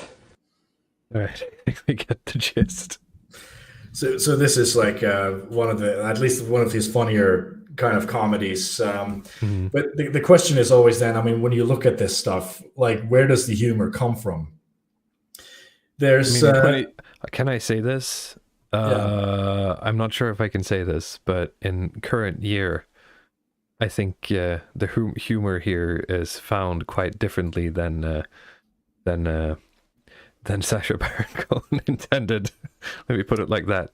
See, I don't think so, because Really? Sacha Baron Cohen has always been super leftist, like from the beginning, because there's a mistake people make when they think that this guy is like some liberal who likes to make funny stuff, who's eccentric. This guy is like a hardcore Zionist, basically. Not just Zionist, Yeah, but as like Sherlock Holmes says, this is kind of useful stuff to know. Yes, I mean, that's what I mean. From my my kind of more open white man perspective, a lot of the people that he encounters, I think they're actually very good sports. I think these sort of working class white Americans, they're actually very kind to and just allow him to come in and, okay, that's a weird request, but I'll entertain it. Oh yeah, you want to come in our pub and sing some weird music? Well, okay, sure, why not? I mean, you would not get the sure. Like, hospitality. I'm sure if you put this guy on camera and talk to him for 2 hours, you'll realize that there was never any like or like vicious intent, right? This guy came in, he talked about like defending himself from gay people and set up all of these scenarios, and he just did his job as a karate teacher. Like, you have to understand that Sacha Baron Cohen is coming at this place from like this kind of upper like London bourgeoisie, Jewish, super politically correct thing, where the thing that he is doing is just to kind of quote unquote expose white people's prejudice with his humor, exactly. And look at this prejudice. Like the original joke here is, haha, look at this funny rural American man. He hates the gays. Trump voter who hates gay people, and you're like, you never need to defend yourself against gays because people like Carl Panzram don't exist, apparently, and like the Booty Warrior and this kind of high security prison aggressive gang, and they don't exist in the real world, like in this kind of upper class progressive world. These people don't exist, and if you think that you need to defend yourself against being raped in the prison shower, then you're basically racist. And that's kind of like, that's where he's coming from.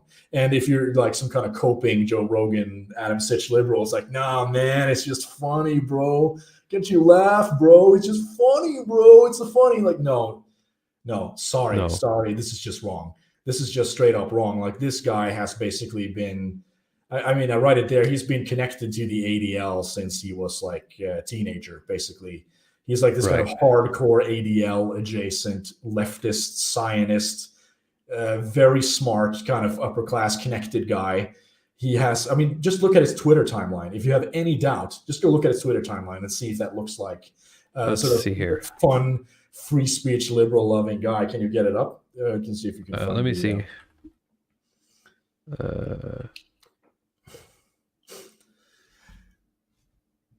I mean, it's he looks like just like a standard kind of like paranoid blue tick, checkmark journalist. Basically, I mean, he has like everything. People who are just kind of scared of Elon Musk. So he's got the Ukraine here. Peaceful guerrilla artist, guys draw motivating pro-Ukraine material, and here's anti-Russia, cancel Russia. That's what is. I'm having a don't dead open inside moment here. What's going on here? There's no Russia, only the... Okay, so there's two posters. I'm sorry, I thought it was the same poster. It confused me for a moment. So he's got the Ukraine stuff, but if you go a little bit further down, I think you can find more of the... sure if Twitter's going to let me. Yeah, no, okay, I'm going to have to log in if I do it. I think, people can go look for themselves. Look for themselves. He's on brand with the he's with very the current much thing. On brand with the current thing at all points. I mean, he's just almost ahead of the curve here. So just as a sort of fun segment to break off a little bit from the PowerPoints there, if you click on the link, I made a kind of bingo card for this guy. So if people are interested, I could find some way to distribute the bingo card. I try to make a sort of 5x5 bingo where you can try to see how cough subversive a certain character is. And I mean, to get the kind of best rating on this, I should have probably adjusted it for like numbers and scaled some of these, where like say you have if you like the point with the top 1%, then you should probably you can get 1 or 3 points, right? I mean, if you're like the top 1% off the top 1%, I'd give you 3 points. If you're just like if you have like 100 million, you get 1 point. But so we're sponsored now by myfreebingocards.com. They've allowed us to make this sort of free artistic bingo card, and they produce the absolute best bingo cards on the market. Yes. So let me just go through the points here. These are the this is what my bingo card contains here. Zionism is the first one. Change name to sound like a wasp. Promote degeneracy in media. Kibbutz. Pro-censoring opposition. Connected to civil rights organizations. Love vaccines. Communist sympathizer. Free speech for me, not for the higher education. Connected to media. I should have put media nepotism in there, but miscegenation. We had a free space here with the Pinocchio. And dual citizenship. Atheist. Goblin physiognomy, hates white working class, constant paranoia, anti-Second Amendment, top 1%er, constant neurosis, nationalism for me, not for thee, chutzpah, came from money, and small hat. And it's basically, so we can see how much, we can see like how well that, Sacha Baron Cohen's going to score on this. So if you ran like Ben Shapiro through this, it's like 12 points. George Soros is like 15 points. So we're going to see how score well on the subversion bingo. We're going to see, I mean, a lot of these also work like what I say on people who are not part of the group here of a certain group. I mean, if you have like a journal, like this super feminist journal, you could get maybe 15, 12 points. But let's take a look at Sacha Baron Cohen here. So go back sorry. See, okay. First point, Zionism. Yes, he's a hardcore Zionist. He's a labor Zionist. That's like his political affiliation, which is really like the Bolshevik wing of the Zionist movement, who believe in like the sort of J working class needs to, sort of move. So you can then cross off Zionism, and then you have like the communist sympathizer. You can cross that off as well, because I think it both qualify. See, is it possible? Can you just click on them and then you cross them off? Oh, I can click on them. Yeah, I thought it was like a picture. Okay. No, it's not a picture. It's an actual bingo card. So communist sympathizers, the second row, third. Third in the middle. Okay, right. So change now to sound like wasp. But he did not do that. It's not like Bob Dylan. He's very. He kept the Sacha and the Cohens there. So promote degeneracy media. It's like easy. Which one? We start from. We just go from the top left there. So. Kibbutz, for those of you who don't know, it's like this kind of traditional Israeli communal living, basically, that they can go live in. And he actually lived in one of those for a year, like between studies and work. So you can cross that one off. There we go. See, pro-censoring opposition. Yeah, I mean, he's been, you can look at his Twitter page. He talks about, like Facebook is like the biggest threat to like the kind of to democracy, to like the Jewish Americans, because Mr. Zuckerberg is like the new Caesar basically, and he allows hate speech there, so he's extremely pro-censorship. And let's see, connected to civil rights. Yes, I mean, he wrote his thesis. Basically, he has a bachelor's degree in history, and he wrote his thesis on the alliance between the African Americans and the Jewish community in the civil rights era. And he used basically like ADL archive documents to write it. So he had already had basically access to like classified ADL material. And then this is like when he's like 21, 22-ish. So the vax stuff you can cross off. I mean, he's basically paid money to like this sort of that vaccine stuff. That's like not just this one, but other ones as well. The free speech for me, not for thee. I mean, of course, him doing these shows that are like these sort of insanely kind of, degenerate kind of, subversive, transgressive shows that he's been doing. It requires a very high degree of free speech, a very high degree of tolerance. But at the same time, he wants to deny that to people like you and me, basically. Yeah. If he knew about this show, he would just, it should be canceled, should be taken off immediately, right? Sure. Yeah. Higher education, you can cross that off. So he has like a bachelor's degree. Bingo. We got one already, but we keep going. Yeah. I mean, yes. Yes, of course. Miscegenation, yeah. So he married a Goyim. Like his wife is like this red-haired. I'd see if I can get her name up here. Okay, yep. I'm just looking at the middle one. So yeah, he married actress Isla Fisher. That's like this Australian Irish redheaded Goyim actress, and he had her convert to Judaism basically. So he's miscegenated, but he's brought her into the tribe. Dual citizenship, yes. So with the atheism stuff, he basically says that he's not religious, but he practices like Judaism as a religion. So he eats kosher and he goes to these kind of like he goes to the synagogue and he does all these kind of like practices, but he doesn't actually believe in it, But like he said, he doesn't actually believe in any God. He just does that out of solidarity to his group. So you can cross off for atheist. Well, I guess, yeah. Goblin physiognomy, no. I mean, he's actually quite good looking. He's quite good looking, yeah. He was a model, actually. So that was one of his jobs, to just do like men's clothing modeling. So he does not qualify for physiognomy.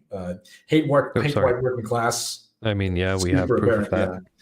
I mean, and that just comes out in the way that he sort of, handles criticism, not just that all of the people that he chooses for these sketches, like these white working class people that he quote unquote exposes the prejudice of, but the way that he talks about it in the way like he has no agency in this. Like he's just exposing, it's not like he's contributing to their prejudice or making them more prejudiced by going around singing about throwing Jews down the well or something in the pubs. It's just like he's just exposing their inborn kind of prejudice. So he looks at white people like these kind of genocide machines, basically, like they're like locusts and grasshoppers. If there's like too many of them in one place, they turn into a swarm of locusts, and they're going to be destroyed. And you need to keep your boot on the neck of these people as much as possible. So that's kind of his. But it seems like he's targeted in his comedy, at least. Now I'm not very familiar with it, but it seems like his targets has mostly been like white American working class people, not so much British, really. No, that's very interesting because he's lived in London for a lot of his life, so he's not targeted the Brits. That's also quite interesting. Just a moment. Let's see.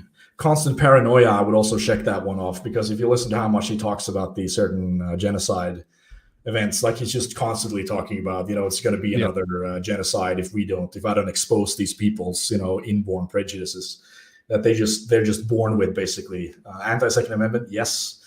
Like most of these, the new ones in this sort of Who is America show that he did. He did a lot of this kind of anti-gun stuff. Top 1%, yes. He's got a net worth of about $160 million in a Beverly Hills mansion. Yeah. So I think it's from like his family and his movies, basically. So it's not like huge it's not top 1%. It's not like BlackRock, Bezos levels, but you're definitely no, the top, but top 1%. He's part of the economical elite, if nothing else. Yep, certainly. Constant neurosis, I would say no on that one, because he does a lot of risky stunts. Like a lot of the stuff that he does, it's quite dangerous, and it's not usually common for these kinds of people to get into dangerous situations themselves. They want other people to do it, so he doesn't get one for that one. Nationalism for me, not for thee. That's kind of the Zionism, and he hates Trump. He hates any kind of America First stuff. Chutzpah, for those of you who don't know, it's just like a Hebrew word for insolence, or like you have the gall to do this stuff. And he qualifies for that one. He's like the definition of it.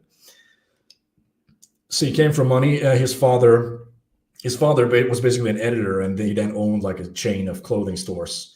So if people doubt me for false information, everything I said here is from his Wikipedia page. So you can just go and look at it. So now that we're done with the bingo, he scores 21 out of like 24 possible. Basically, nice. That's a very high score. It's really difficult to find anyone who is like this subversive. So just to prove like beyond any shadow of a doubt, like what you're dealing with here when you're watching the stuff, because it's so easy to be like this kind of liberal, like this, we can go to the next slide and I'll just talk about the kind of useful idiot liberal approach to this was a funny way of doing it, because now you have like what's their subversion score. No, we should bring this one back. We should get a more more sophisticated one, so we can pull up a subversion score.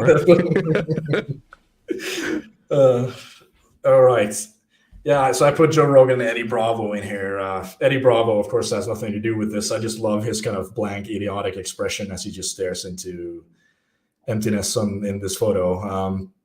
But Joe Rogan has been one of these people where he's kind of I love these I love Sacha Baron Cohen, it's so funny. And he had Alex Jones on the show talking about Sacha Baron Cohen, and like Alex Jones basically said, I think he's funny, but he wants me censored. Like he because he said that, there's a speech on YouTube where Sacha Baron Cohen gets an award from the ADL, and he does a sort of speech about the kind of civil rights stuff. And he basically says that we need to censor InfoWars. We need to censor these kind of false disinformation agents. So Alex Jones basically says that,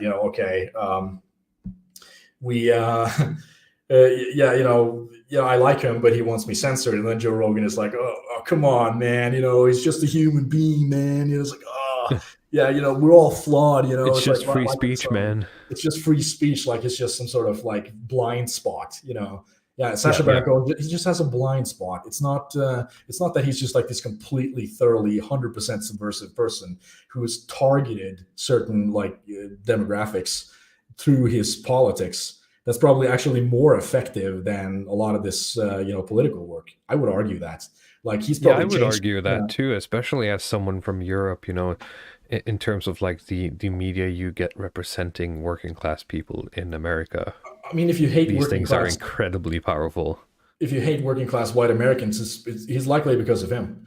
And your attitude, towards say Republican politicians, the Republican policies, and Second Amendment, like these kind of abortion, anti-abortion, and so on. It's probably because of some comedian, and most likely him. So I think this is more powerful than any type of campaign, and it's just been deliberately political from day one.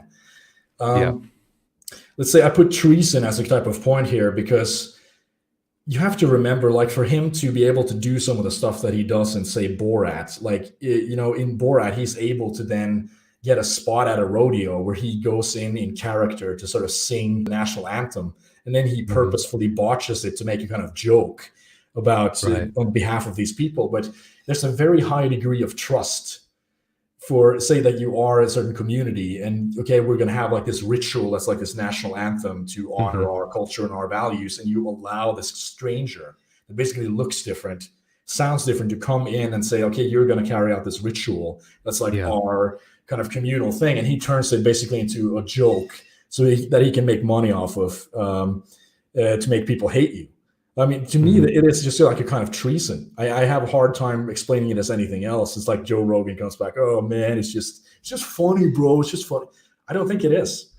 I think it is like a very, breach of this kind of trust that that you see in like a lot of these white Protestant communities. And these local communities. Yeah. Yes. I mean, could you do this in Japan? Like, you could go into some place and say, "I'm going to sing the national anthem," and then you go and botch it. And they would probably be like, "No, the Japanese people get to do it." They would tell you to fuck off, and if you actually did that, they would just take out the samurai sword and just like cut you in a way that they, the two clean spurts of blood coming out of your like chopped off head, basically.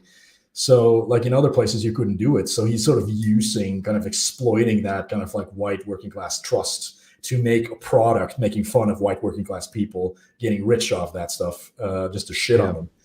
So I look at, to me, like it is kind of treasonous. Political assassinations is also a big part of it, and that, he will really try to destroy people's careers, like with Rudy Giuliani and the 2020 election, where he was releasing Borat 2, basically, and try to make Rudy Giuliani look like a pedophile.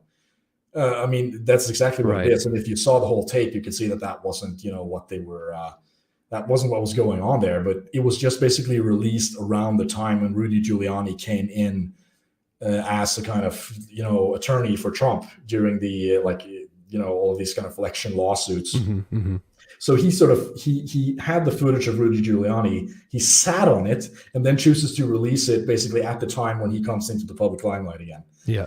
Like, this isn't like some kind of, "Oh, bro, it's just funny. It's just funny, bro. It's just you." No, it's a real political, attack. These are high level political moves this guy is making. And if you are like this kind of Joe Rogan, like liberal type, sorry, you're a fucking idiot. Like, you're just like a useful idiot. And I mean, you see a lot of those people, and that's kind of the conclusion that I come to with like the DR. We have to learn how to use these liberal idiots to our advantage, because the like these kind of subversives have been so good at it for so long that it's been like one of their strengths is to get these people to defend them for just doing these deliberately political things. The last thing is, like, I thought about the Queen biopic. Is that he was actually set to play Freddie Mercury. I haven't actually seen the oh, really? The biopic, so they ended up choosing a different actor. But you can see, like, they choose what's his name? Rami Malek, I think is his name. Was that the James Bond villain guy? Oh yeah, he played in the latest one. And then he was the hacker as well, I think, in the Mr. Normal or something. What's that? Yeah, show? Whatever, the incel thing. The incel show. Yeah, and like the Sacha Baron Cohen kind of fits the bill. I think Freddie Mercury was some kind of Albanian, like this kind of Mediterranean looking guy. So he has the look and he has the acting skills, and he certainly has the ability to move and sing and do all of this stuff. But like, Sacha Baron Cohen, wanted to get involved with the script. Like, he didn't like the way the script was. He wanted to put more emphasis on, Freddie Mercury's secret gay life. Basically, he wanted to put more emphasis on gay sex and drugs and all of these. Right. That should take a much bigger part of the picture instead of like the kind of biopic that the surviving Queen members wanted. So they threw him out. Like, they thought he was just too subversive to be in that film. So it really says a lot about like the way this guy thinks and how he just tried to subvert every single property that he's put into. If there's anything that he can touch that is like this kind of like American British kind of like white thing, and he's just going to go full subversion mode, just shit all over it, turn it into his political causes. He's not going to miss a beat.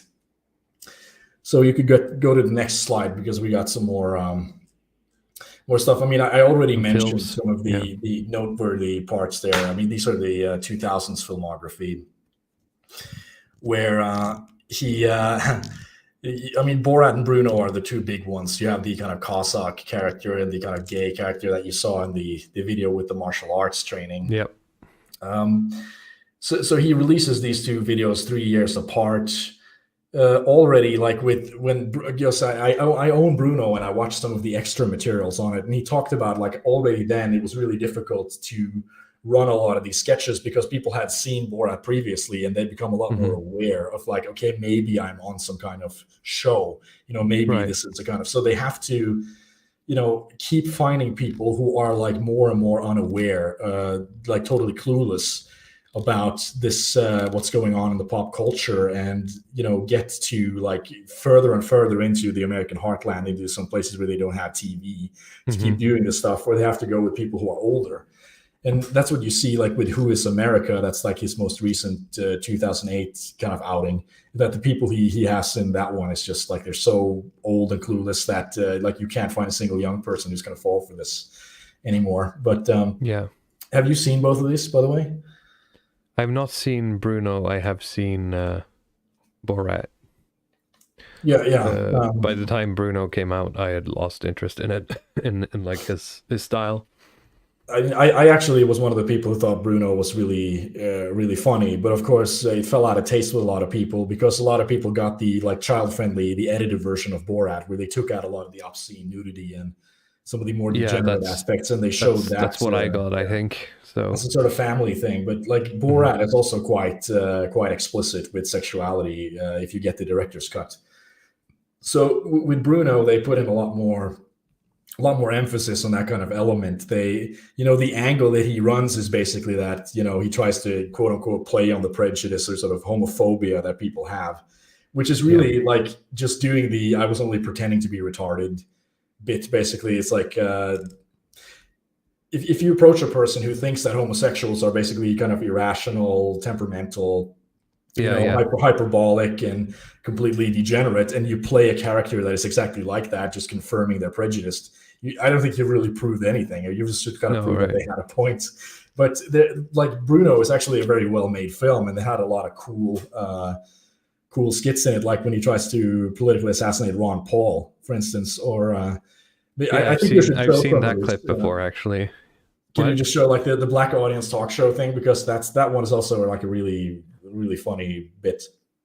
Where for one, you want me to show all of it, or no, just a little bit of it. It's not that long.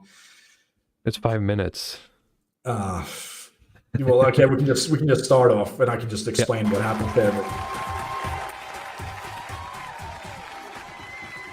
Welcome back to Today with Richard Bay. Now, our next guest is a single parent.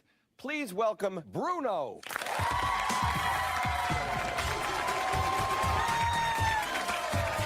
Is this like a Jerry Springer, Yes. Yeah. Well, I think it has the veneer of being a bit more serious than that. Okay, but it seems like the but it's like all of the audience is black, basically. Yeah, but the set is very similar, I think. Yep. Where are you from? I'm from Austria. Austria. And what are your impressions of the American people? You see a lot of them out here. I gotta say, I love American people, and I love African American people. It's the best. Guys, it's the best. All right, now you are a single parent. Yeah. Most people think that a child should have two parents. It is like really difficult, bringing up a child without another parent. Am I right? I'm hoping that I don't grow old alone. Am I right? I'm hoping that I find Mr. Right. Am I right? Honey, you need to get it together, sugar. You lost and confused. All right, now listen, you're just jealous because you know I could get any guy here.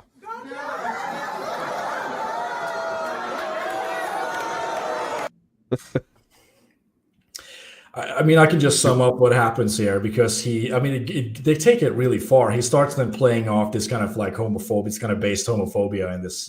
Yeah, sorry, I'm just a bit wary, since this is like from the actual movie, that it might hit me with like a. But I'll just sum up with what happens there is that he keeps going on this rant, and then they bring out his baby, quote unquote, and it's a black baby, right? So the audience just kind of they just go frantic on it. So.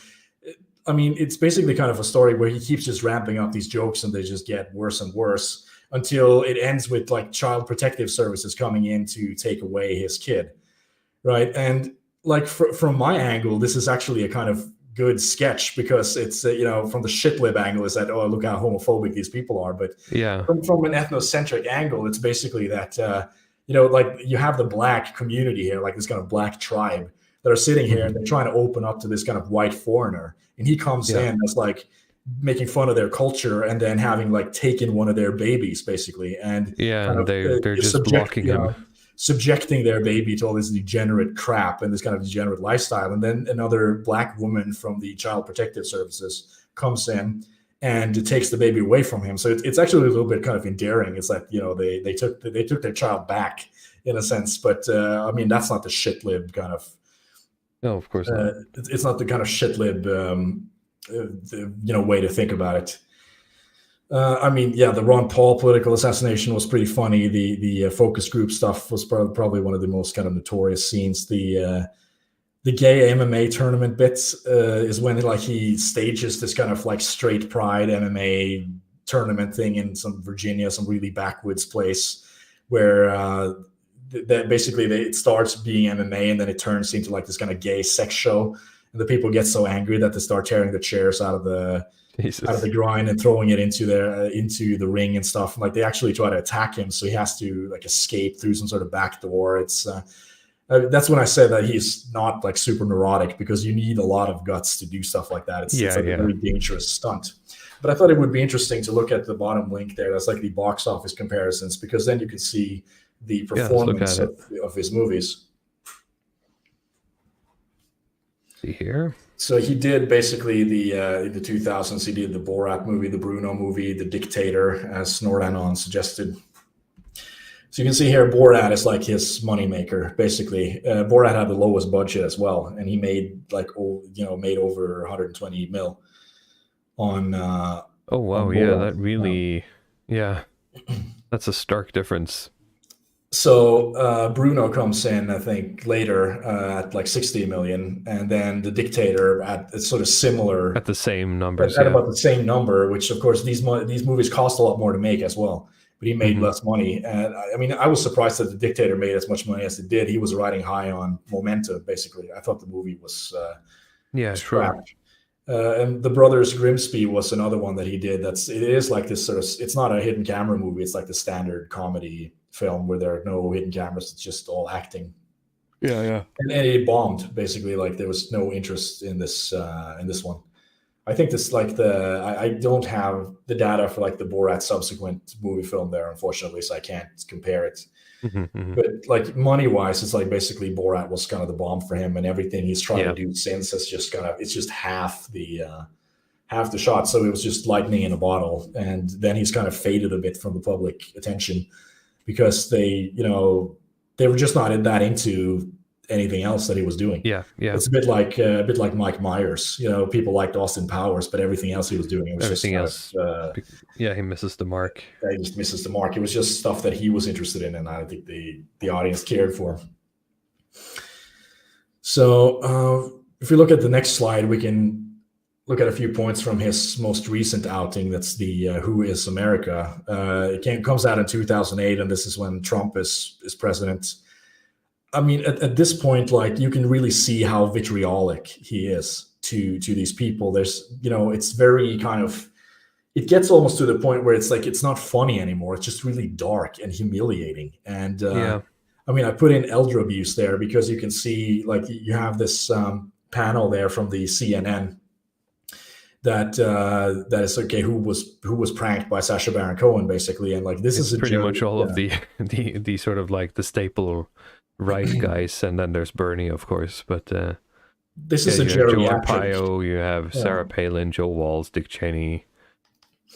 This is a geriatric bunch. I mean, people talk about like Joe Biden, he's 78, he's so old. Like these people, when this happened, were 78 or older, most of them. So, I mean, that's why it's easy to trick them, because they don't know what Borat is. And they don't know what, like Joe Arpaio, I think he's 90 years now. He's like super old.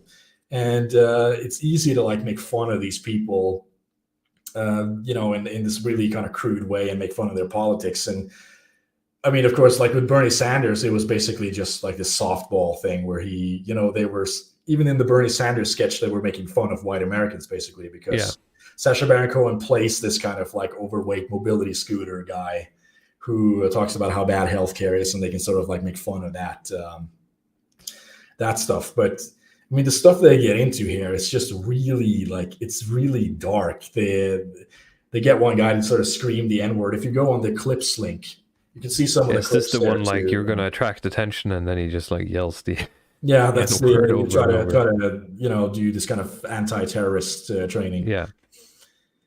But let me see. Where do you want to jump to? let's see which clips that are. This one is a little bit funny, this kind of like Joe Arpaio thing, because he tries to like come in as this kind of Finnish influencer guy. You can do a little bit on that. Uncle Trump calls you up after this and says, Sheriff Joe, I want to offer you an amazing blowjob. Would you say yes? I may have to say yes. If you say, I mean, like with his entire skit, it's like he makes these jokes like, do you think Donald Trump has a golden shower? You know, and he doesn't know, like a golden shower is basically like slang for pissing on someone because he's 90. He's 90 years old. He doesn't know what a blowjob is. He doesn't know what a golden shower is or anything like that. So that's, and he doesn't even know about Borat. And I mean, if you go to the end there, you have this kind of like dildo self-defense bit. Maybe you get the N-word in as well with this this guy. In America, there is one forbidden word. It is the N-word. Now, I am going to be the terrorist. You have 3 seconds to attract attention. Go!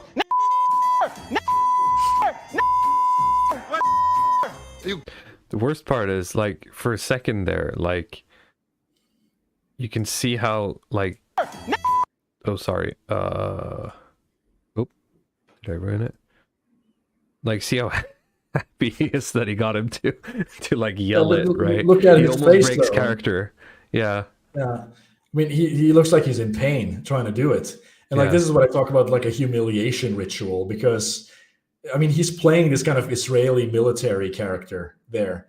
And the reason that, I mean, I read this in the comment, like the reason that, this was so effective is that, the Israeli military actually does the anti-terrorist training for most of the American police. So they're kind of already conditioned to, this guy from Israel, like he's going to teach me about that. He's just kind of exploiting trust that these people already have in Israel that he's using to just make a little bit more money. So if you go to the end there, we have this kind of more of this kind of dildo self-defense bit.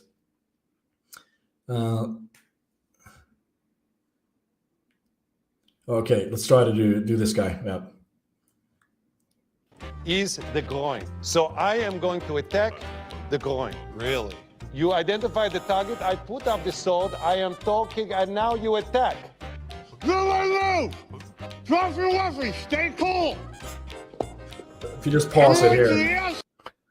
So this is like this is like the best picture of Christian Zionism that I have ever seen.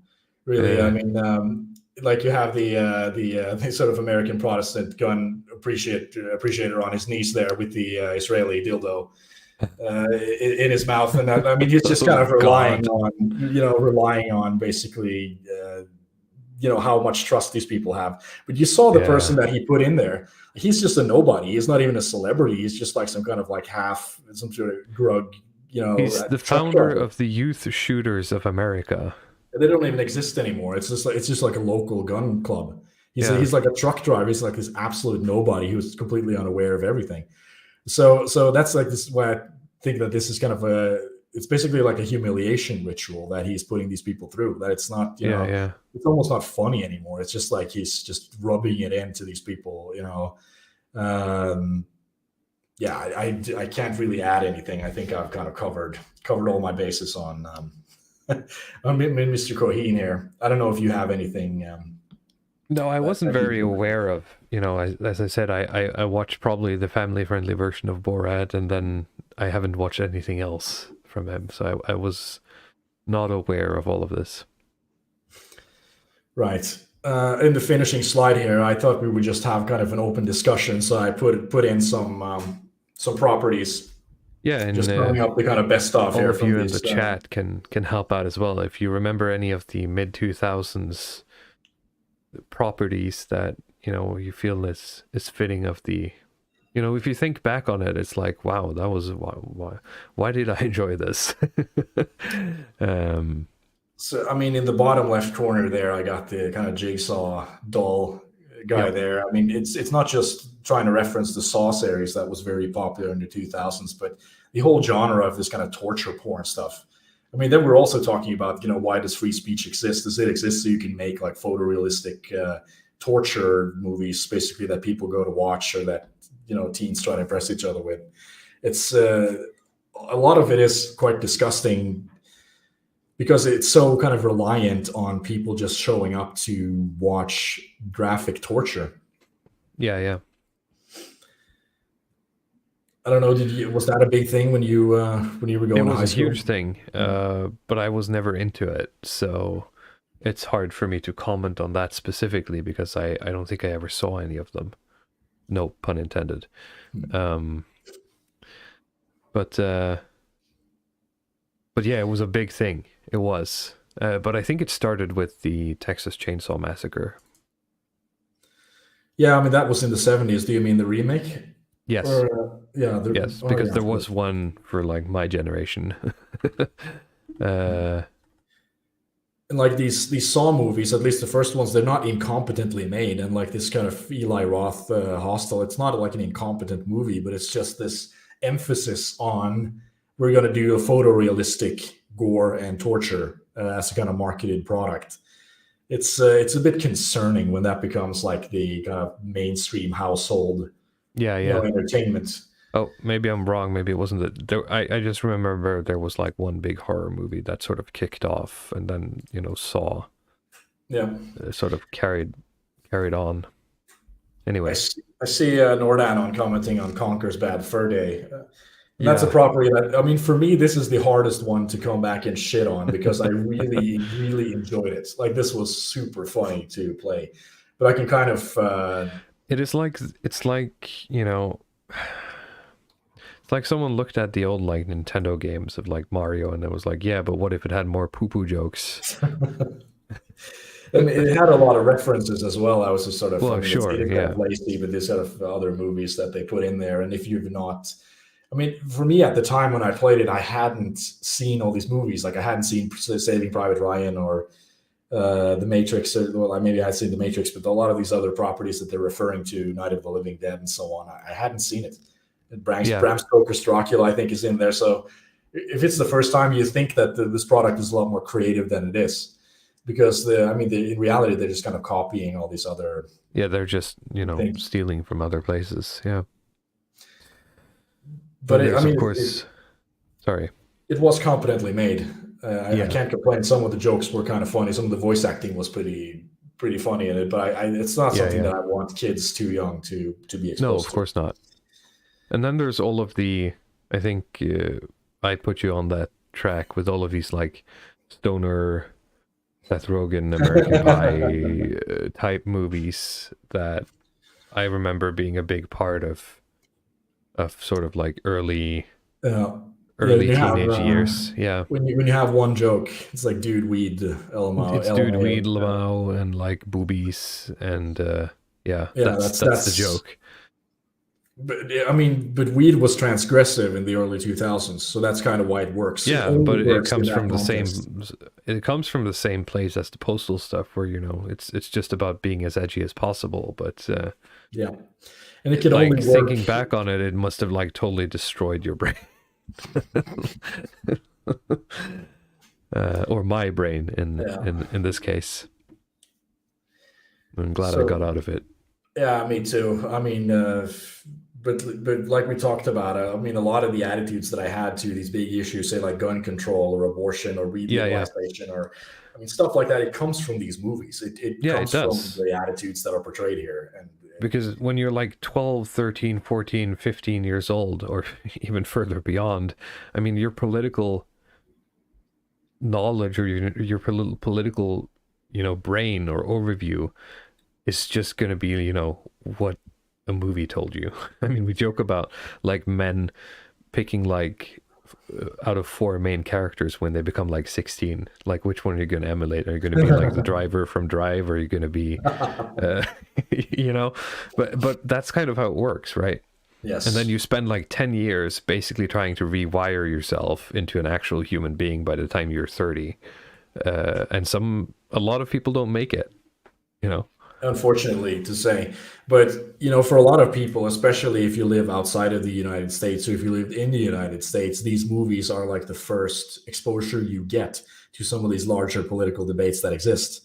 It's just like you don't get, okay, this is what the debate is about, this is the points in favor and these are the points against. You're just like, oh, this old man is like fucking stupid, or like that's it's just a joke, and you laugh, and it feels good to laugh, and you remember that good feeling, and you associate feeling good with making fun of the anti-abortion guy or whatever. So, or making fun of the guy who wants to censor your video games or that wants to take away your weed. So, and I think that propels. We touched on it a bit earlier. You know, I think that propels into, you know, the whole Gamergate thing. Because I think it's a bit of a sort of like, it's a big bang of a lot of this, because there's like two paths you can take after that. Either I think you end up going the route. I'm assuming that a lot of people, you know, had some experience with Gamergate. I had some, but I think if it wasn't for I was already on the path, I should say, in terms of economics, but on the social issues, I think if it wasn't for that sort of like attack, I suppose, I wouldn't have realized how serious this stuff is, and I would have probably been in the same camp as Adam and Sitch today. Yes, but I mean, it was actually you know, you're kind of used to the subversion on TV and in all these other mediums, but you get to have your out. You know, that's the game. Yeah, at least used to be that. Yeah, right? I mean, you know, I don't know, like in terms of the holistic, you know, cathedral system, if that was kind of understood, that, you know, you have all this kind of white man energy that's just it just exists in these video games now. Like it's it's completely contained within this kind of virtual I mean, the only world. place you can get this now, like if you don't go to the gym, the only place you can get that is playing like Dark Souls. Yeah, so, you can experience male emotions. You know, all of these like white men who try to get away from the real world, and they just want to exist in their little kind of virtual space. But even that virtual space has to be colonized by this kind of politically correct stuff, and you kind of force them to fight you. Basically, so I don't know how smart this was as a kind of long-term thing, but I think that the progressives don't think like that. They don't, you know, they don't think like Spencer that, you know, we should just allow them to have their games because they're just gonna, even though the games are misogynistic, they're gonna keep all their attention there. And I think, you know, if it was, if you want to say it was like someone like a Tony Blair figure who were pulling the strings behind this, I don't think it would have gone down quite like that. But I think the you know, a charge was called without any sanction from the command, and that's going to cost in the long run, because I think it woke up a lot of people. Yeah, I think it definitely did. And but the strange thing, as I said, is that a whole lot more people sort of just doubled down. Because when someone attacks you, it's easy to just go on the defense and defend the thing that you're doing without thinking about, well, hang on a minute, how good is the thing I'm actually doing? Yeah, of course, you don't want to think about that when you're a teenager. When you're defending it, right? So it's very easy to rally around as well, this kind of gaming. Yeah. But you do see the sort of I mean, that should have been like the original populist delusion. The Gamergate. You should have learned your lesson there. Why didn't I learn my lesson? Why did I believe like this? They spent 10 years trying to figure this shit out, and when it was already there. I mean, the majority, I remember like YouTube just being like anti-Gamergate content. Like the entire platform was just like full of these ownage compilations of SJW. Oh yeah, it was glorious times. It didn't matter to the legal side at all. No, it didn't. You know, they got the activism started in the video game companies. They got their people in there. They got the UN endorsements. They got the judges to endorse them. They got the presidential candidates to endorse them. And it doesn't matter how many you are. But I think that's, you know, you look at. I saw some jokes going around about like how Sargon is the only survivor of Gamergate, really, because I think he realized it quite early, and he pivoted to more important stuff. And people joke about him like ruining organizations, but I think that's part of, you know, his search for something that actually works. Yeah, I saw this meme. I don't remember which Telegram chat it was, but about Sargon, that he basically had convinced Elon Musk to buy Twitter and be like a center-right liberal. So like he actually won in the marketplace of ideas. Finally, like he is like. I had a good laugh. But let's see if there's any other properties that I put in here that the Tom Green stuff, like the Freddy got fingered, the road trip. I mean, it's just complete, complete transgressive garbage. It's not even funny. I don't even think it was funny at the time. It's like, did you see any of those? Like the road trip or Freddy got fingered, or any of these, the show that he did? Yeah, I think I've been, I've seen some of it at some point. It's, thinking back on it, it's all just sort of like it's a soup of of bad jokes and dude Weedlemouse and yeah. No, I mean, at least you can say that the Jays are like, they're kind of clever and funny about their transgressions. When it's like these kind of goems doing it, it's just complete.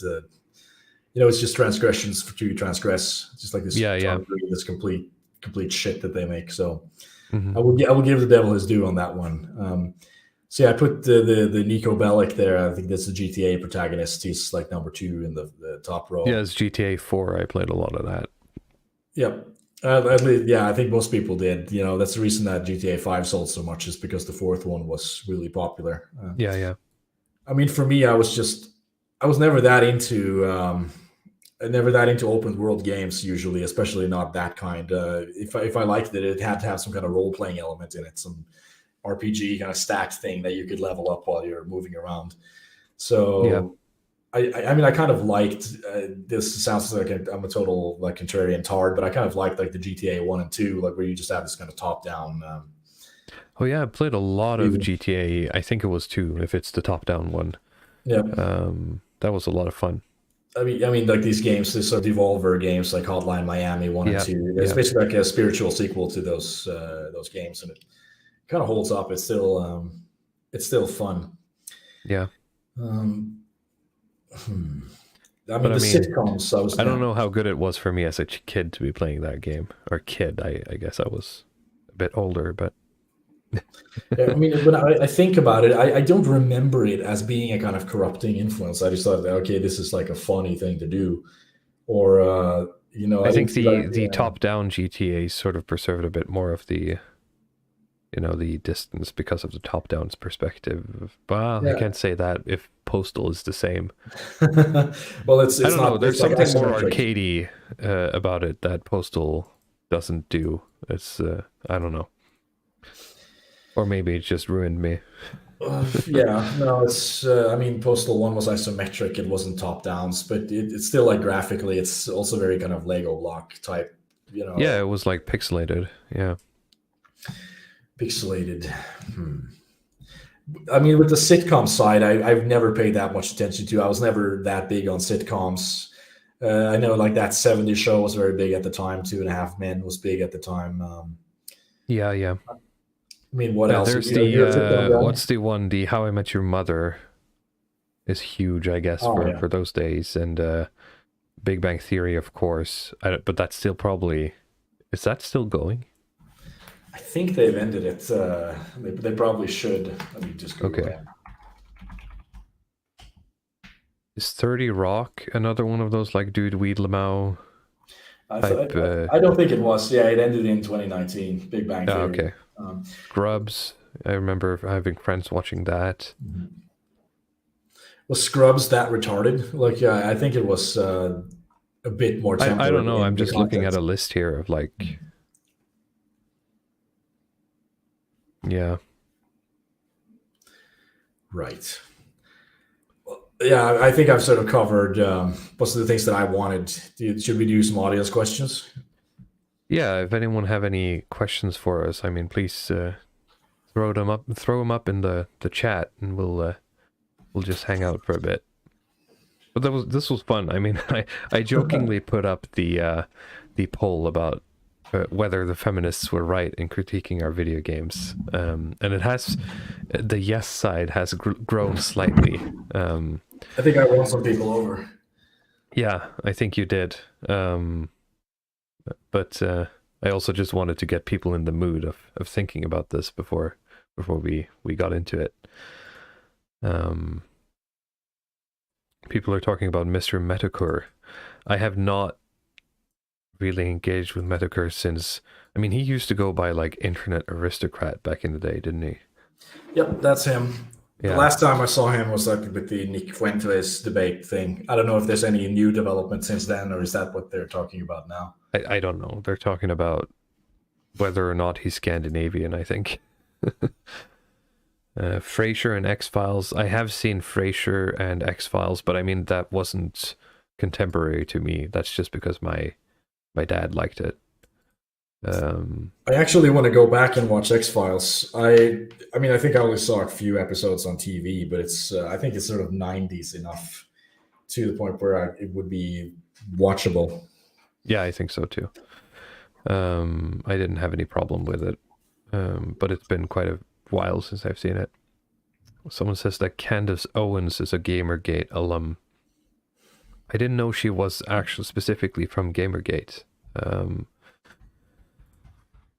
But that's interesting. I don't know what she's doing now. I remember she was a bit unstable back in the day.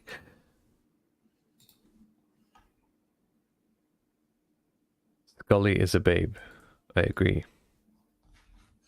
So we get good stuff on X-Files in the comments, I see. Yeah, apparently.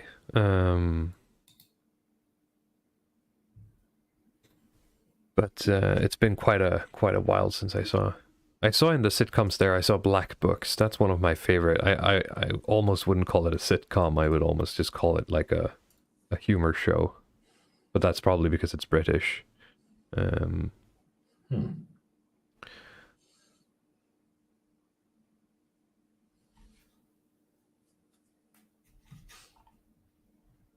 Oh yeah, Arrested Development was mid-2000s as well. That's a huge one. Yeah, I like that one. Yeah, I really did as well. I think that, that show is actually like secretly red-pilled, to be honest. I mean, you have a lot of these shows that are like super subversive, anti-traditional family. But like Arrested Development is actually like anti-alternative lifestyle. I think it's very anti-alternative family structures. I will say, if nothing else, it had a huge like technical influence. Like without Arrested Development, there's a lot of shows that wouldn't exist today, I think. Most certainly. I mean, the guy making it is very talented as well. The way that he's able to like weave together these episodes and these like, sprawling plots. Mm-hmm. It's tie quite it all together. It's very impressive, yeah.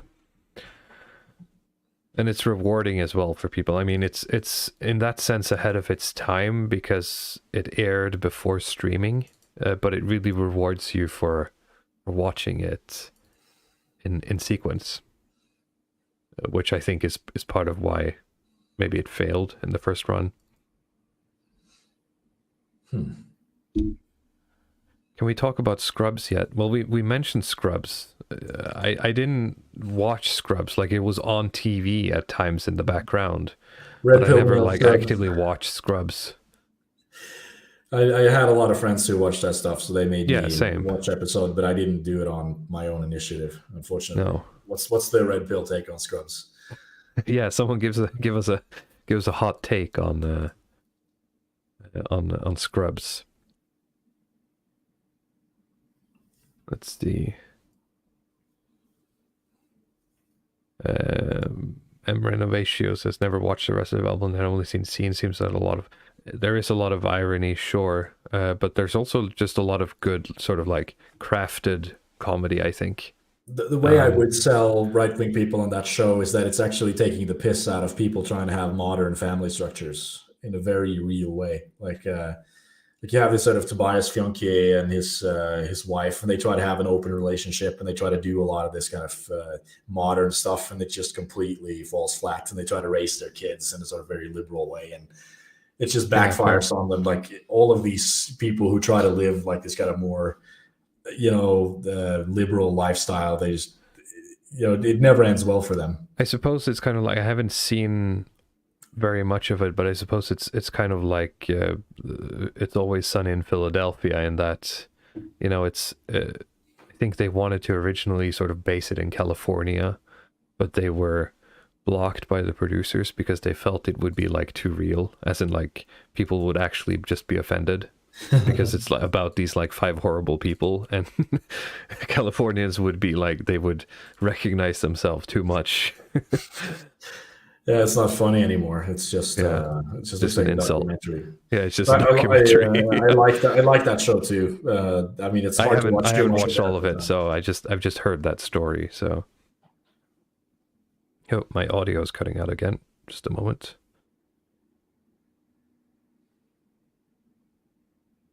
Okay, here we go.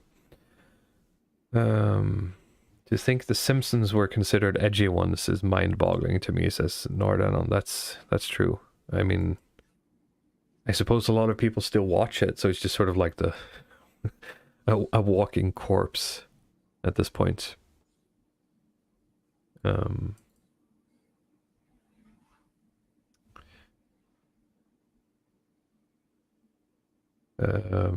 Monophthalmos says that there's nothing particularly based about Scrubs, but it's still enjoyable content. I could see that. I mean, if you want to talk about subversive stuff, I mean, How I Met Your Mother is probably... That's also one of those that I never, like, actually watched, but, when you go over to people's house, it's on, and you end up, like, watching half an episode. But as far as I understand, there's, like, there seems to be a lot of, like, subversive stuff in terms of, like, how it portrays sort of like modern city living to people. Because it's like, you gotta have this life, right? Yeah, I didn't watch that a whole lot either, but also the fucking, oh god, yeah, I had a friend, I remember now, I had a friend who was very into sort of like Barney Stinson isms, and I think at one point he bought me the Bro Code book. I might actually have it somewhere, like in the attic. Cringe. That would be something to go and find that. I never read it, but you can't. It's hard to like turn down the gift, right? Yes. For your birthday or something. Yeah. Simpsons is also a subversive mockery of white America. That's true, but only more subtle. Yeah. Maybe less so now, but I mean, they had to hold back that to be a little less so in the sense that it's still sort of like turned its wokeness up to 11, I guess. Yeah. I mean, I didn't mean that it's less anti-white. I mean, it's like less subversive. It's just like straight, okay, yeah. It's just straight in your face anti-white. Yeah. Let's see here.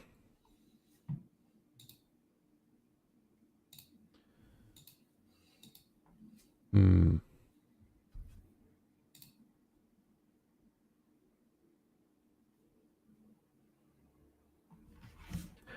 2000 show had a common theme of prolonged adolescence of men well in their 20s and 30s. That's very true, and I think Scrubs were mentioned, and I think that has a lot of it. I feel. Saying that as I haven't watched the show actively, but looking at like the top scenes or like from the episodes I remember, there seems to be a lot of like adolescent behavior in the two male characters there. Yeah, being young forever. I don't remember their names, but yeah.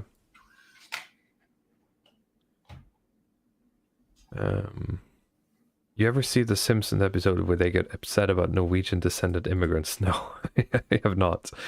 Simpsons is also one of those that I never really got into. I have a friend who did, but like up to a certain season, and after that he's like, no, then it got shit. So I just have like old boxes of the early seasons.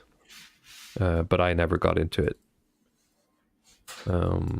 It is that kind of thing. If it was on the TV, I would watch it. But you want to talk about like mid-2000s shit? I suppose if you had Sacha Baron Cohen, I had like a short, what's his name, Seth MacFarlane period.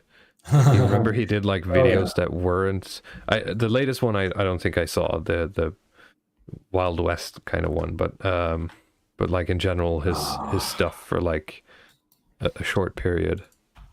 And then I was like, okay, well now it's just poo pee jokes. He's got Family Guy. He's got the Ted films. Yeah, the teddy bear, yeah, and Family Guy, of course. But yeah. it's not like that. Ted. Well, actually, it is. Now I'm looking at it. Ted is like 2012. An attempt of a Bronze Age pervert reading of 2.5 Men would be a fun intellectual exercise. That sounds actually very fun. A Million Ways to Die in the West. Yeah. But I have to finish. I would have to finish Bronze Age Mindset first. It's on my list here. I'm slowly working my way through the Spengler books I have. It's been a very busy spring, so it's a bit slower than the winters. We have more time to just sit inside and read. Absolutely. No, I mean, going back to Seth MacFarlane, I start cringing when I look at it. Family Guy was like, the shit when I first saw it. Thought it was very funny, but first, like, you get too old to laugh at the pee poo poo stuff, and then you get a little bit older and you realize that everything in the show is a reference. And he didn't have a single original idea for anything in that show. So then you're just very like not impressed with it at all. It's just completely annoying. I remember it falling off for me really fast when like I got old enough. I just stopped watching basically. Yeah, I think I mean, you talk about wasting talent and like just and that was fast as well. Yeah. Like that's why I said I had like a short Seth MacFarlane thing. Like suddenly I just like it was like a year or two most. Family Guy is only funny when it's racist. Does Nordanot? You might actually be true now that I'm thinking about like what are the top jokes that I actually remember. They did push down. It's all like Asian drivers and like women jokes.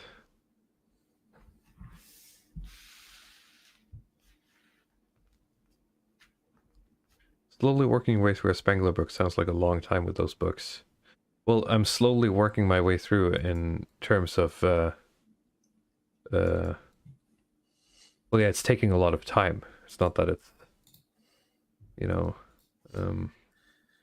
I mean, for me, that's something that I've almost given up on. I am taking it a bit slower on purpose as well, because it's something I started doing with some of the Evola books when I went back and read them again. It's I've been getting better at sort of like making notes in the margins because I didn't do that before, and it's very nice to have somewhere to go back and when you connect some dots, you just make a note in the margin about oh, this reminds me of this thing, and that helps.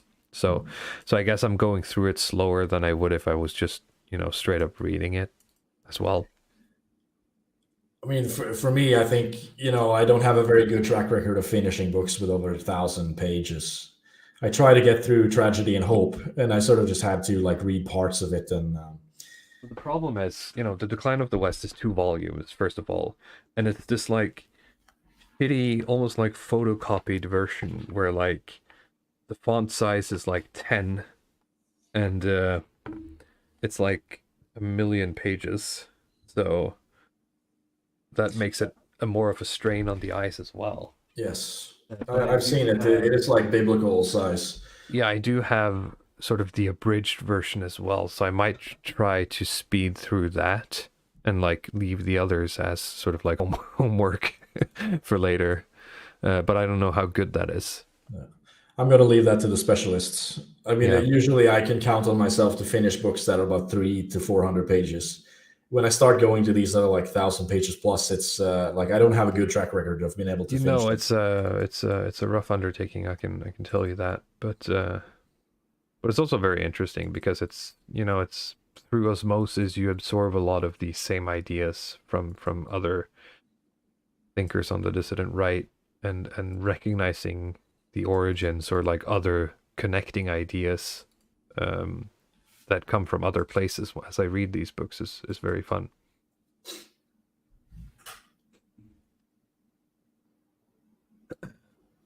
I've thought about reading Brave New World for years, and now I finally bought it. Brave New World. Oh, that's very good, Herlock Sholmes. I hope you have a good time. And for those of you who don't want to read it, as I said on that stream, there's on YouTube somewhere, there's like the radio play version of that with Huxley himself as the narrator, if you want to listen to that. One of the Thelmas says that Man in Technics is a good point for Spengler. Yeah, I should probably have started on that, but I wanted to do Decline of the West, really. So I have that book as well, so it's on the reading list. I'm gonna have to do. I mean, if I can't do 200 pages, I'm not gonna try to do 1,000. yeah, I want to do. I want to finish up. I want to finish up Decline of the West, really, because I want to get into. I mean, at some point I have to read BAP, so. And considering the quotes that I read from people who have read it, it sounds like an absolute, like, it's just a fun time to read it. And then I have all of these like essay volumes of Evola that I would like to read, that I haven't gotten around to. And then, well, there's probably a lot more, but I can't remember it right now. I have a list somewhere. I've got Burnham on the menu currently, trying to get through yeah. the managerial revolution, and then I'm going on the Machiavellians afterwards.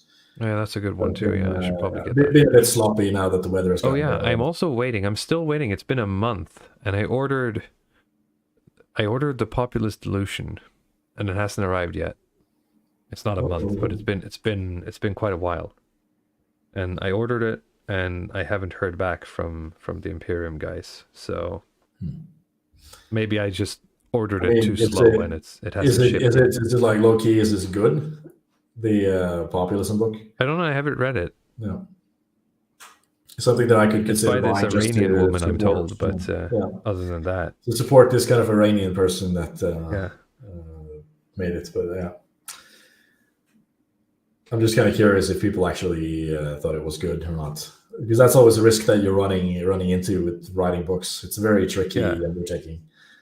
Yeah, but I mean, considering the source, I think he knows how to write books. So, but I just hope it arrives anytime soon, because, I had ordered it. Let me see. I have gotten like an order confirmation, and that's it. From the 16th of April. Yeah, so it's almost been a month. Wow. Yeah, maybe I need to email them. I haven't even got like a shipping notification. I'm not sure if it's just because it's so backed up or what. Well, it could either be really good if it's popular, or really bad if there's something. I saw Ed Dutton gave it a good review, so we'll see.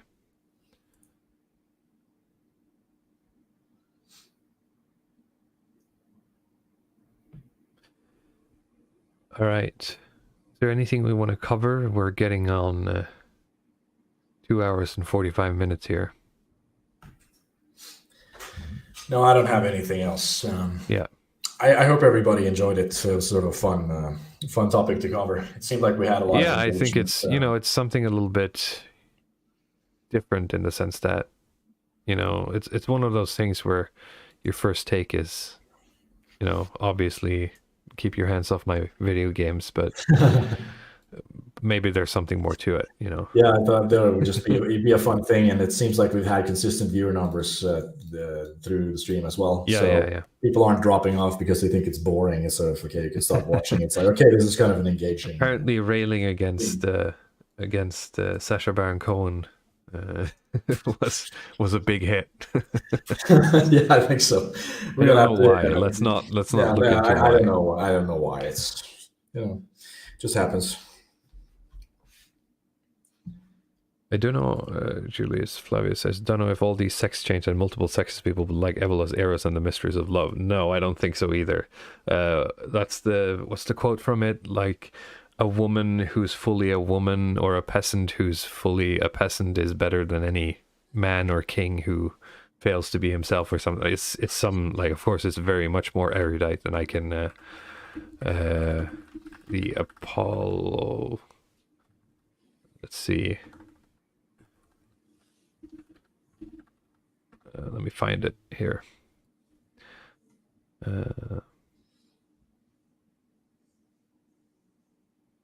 Nope. I can't find it right now. Yeah. And so what are we doing for the next stream? Do you have anything planned? Yes, the idea is to do the Denmark overview stream, but we might have to substitute it with something else because, but we can talk about that in a private chat. Something's come up. So I found it. I found the quote. A woman who is perfectly woman is superior to a man who is imperfectly man, just as a farmer who is faithful to his land and performs his work perfectly is superior to a king who cannot do his own work. So yeah, I don't think the alphabet people would enjoy that. No, I think, Evola is just so far out of their comfort zone that it might as well not exist for them, right? So anyway, I think that's a good point to end it. Again, remember to like, subscribe if you want to be notified of newer videos, or leave a comment to help us out with the algorithm for a bit. And we will hopefully see you next week, or if not, in about 2 weeks' time. All right, bye-bye. Bye.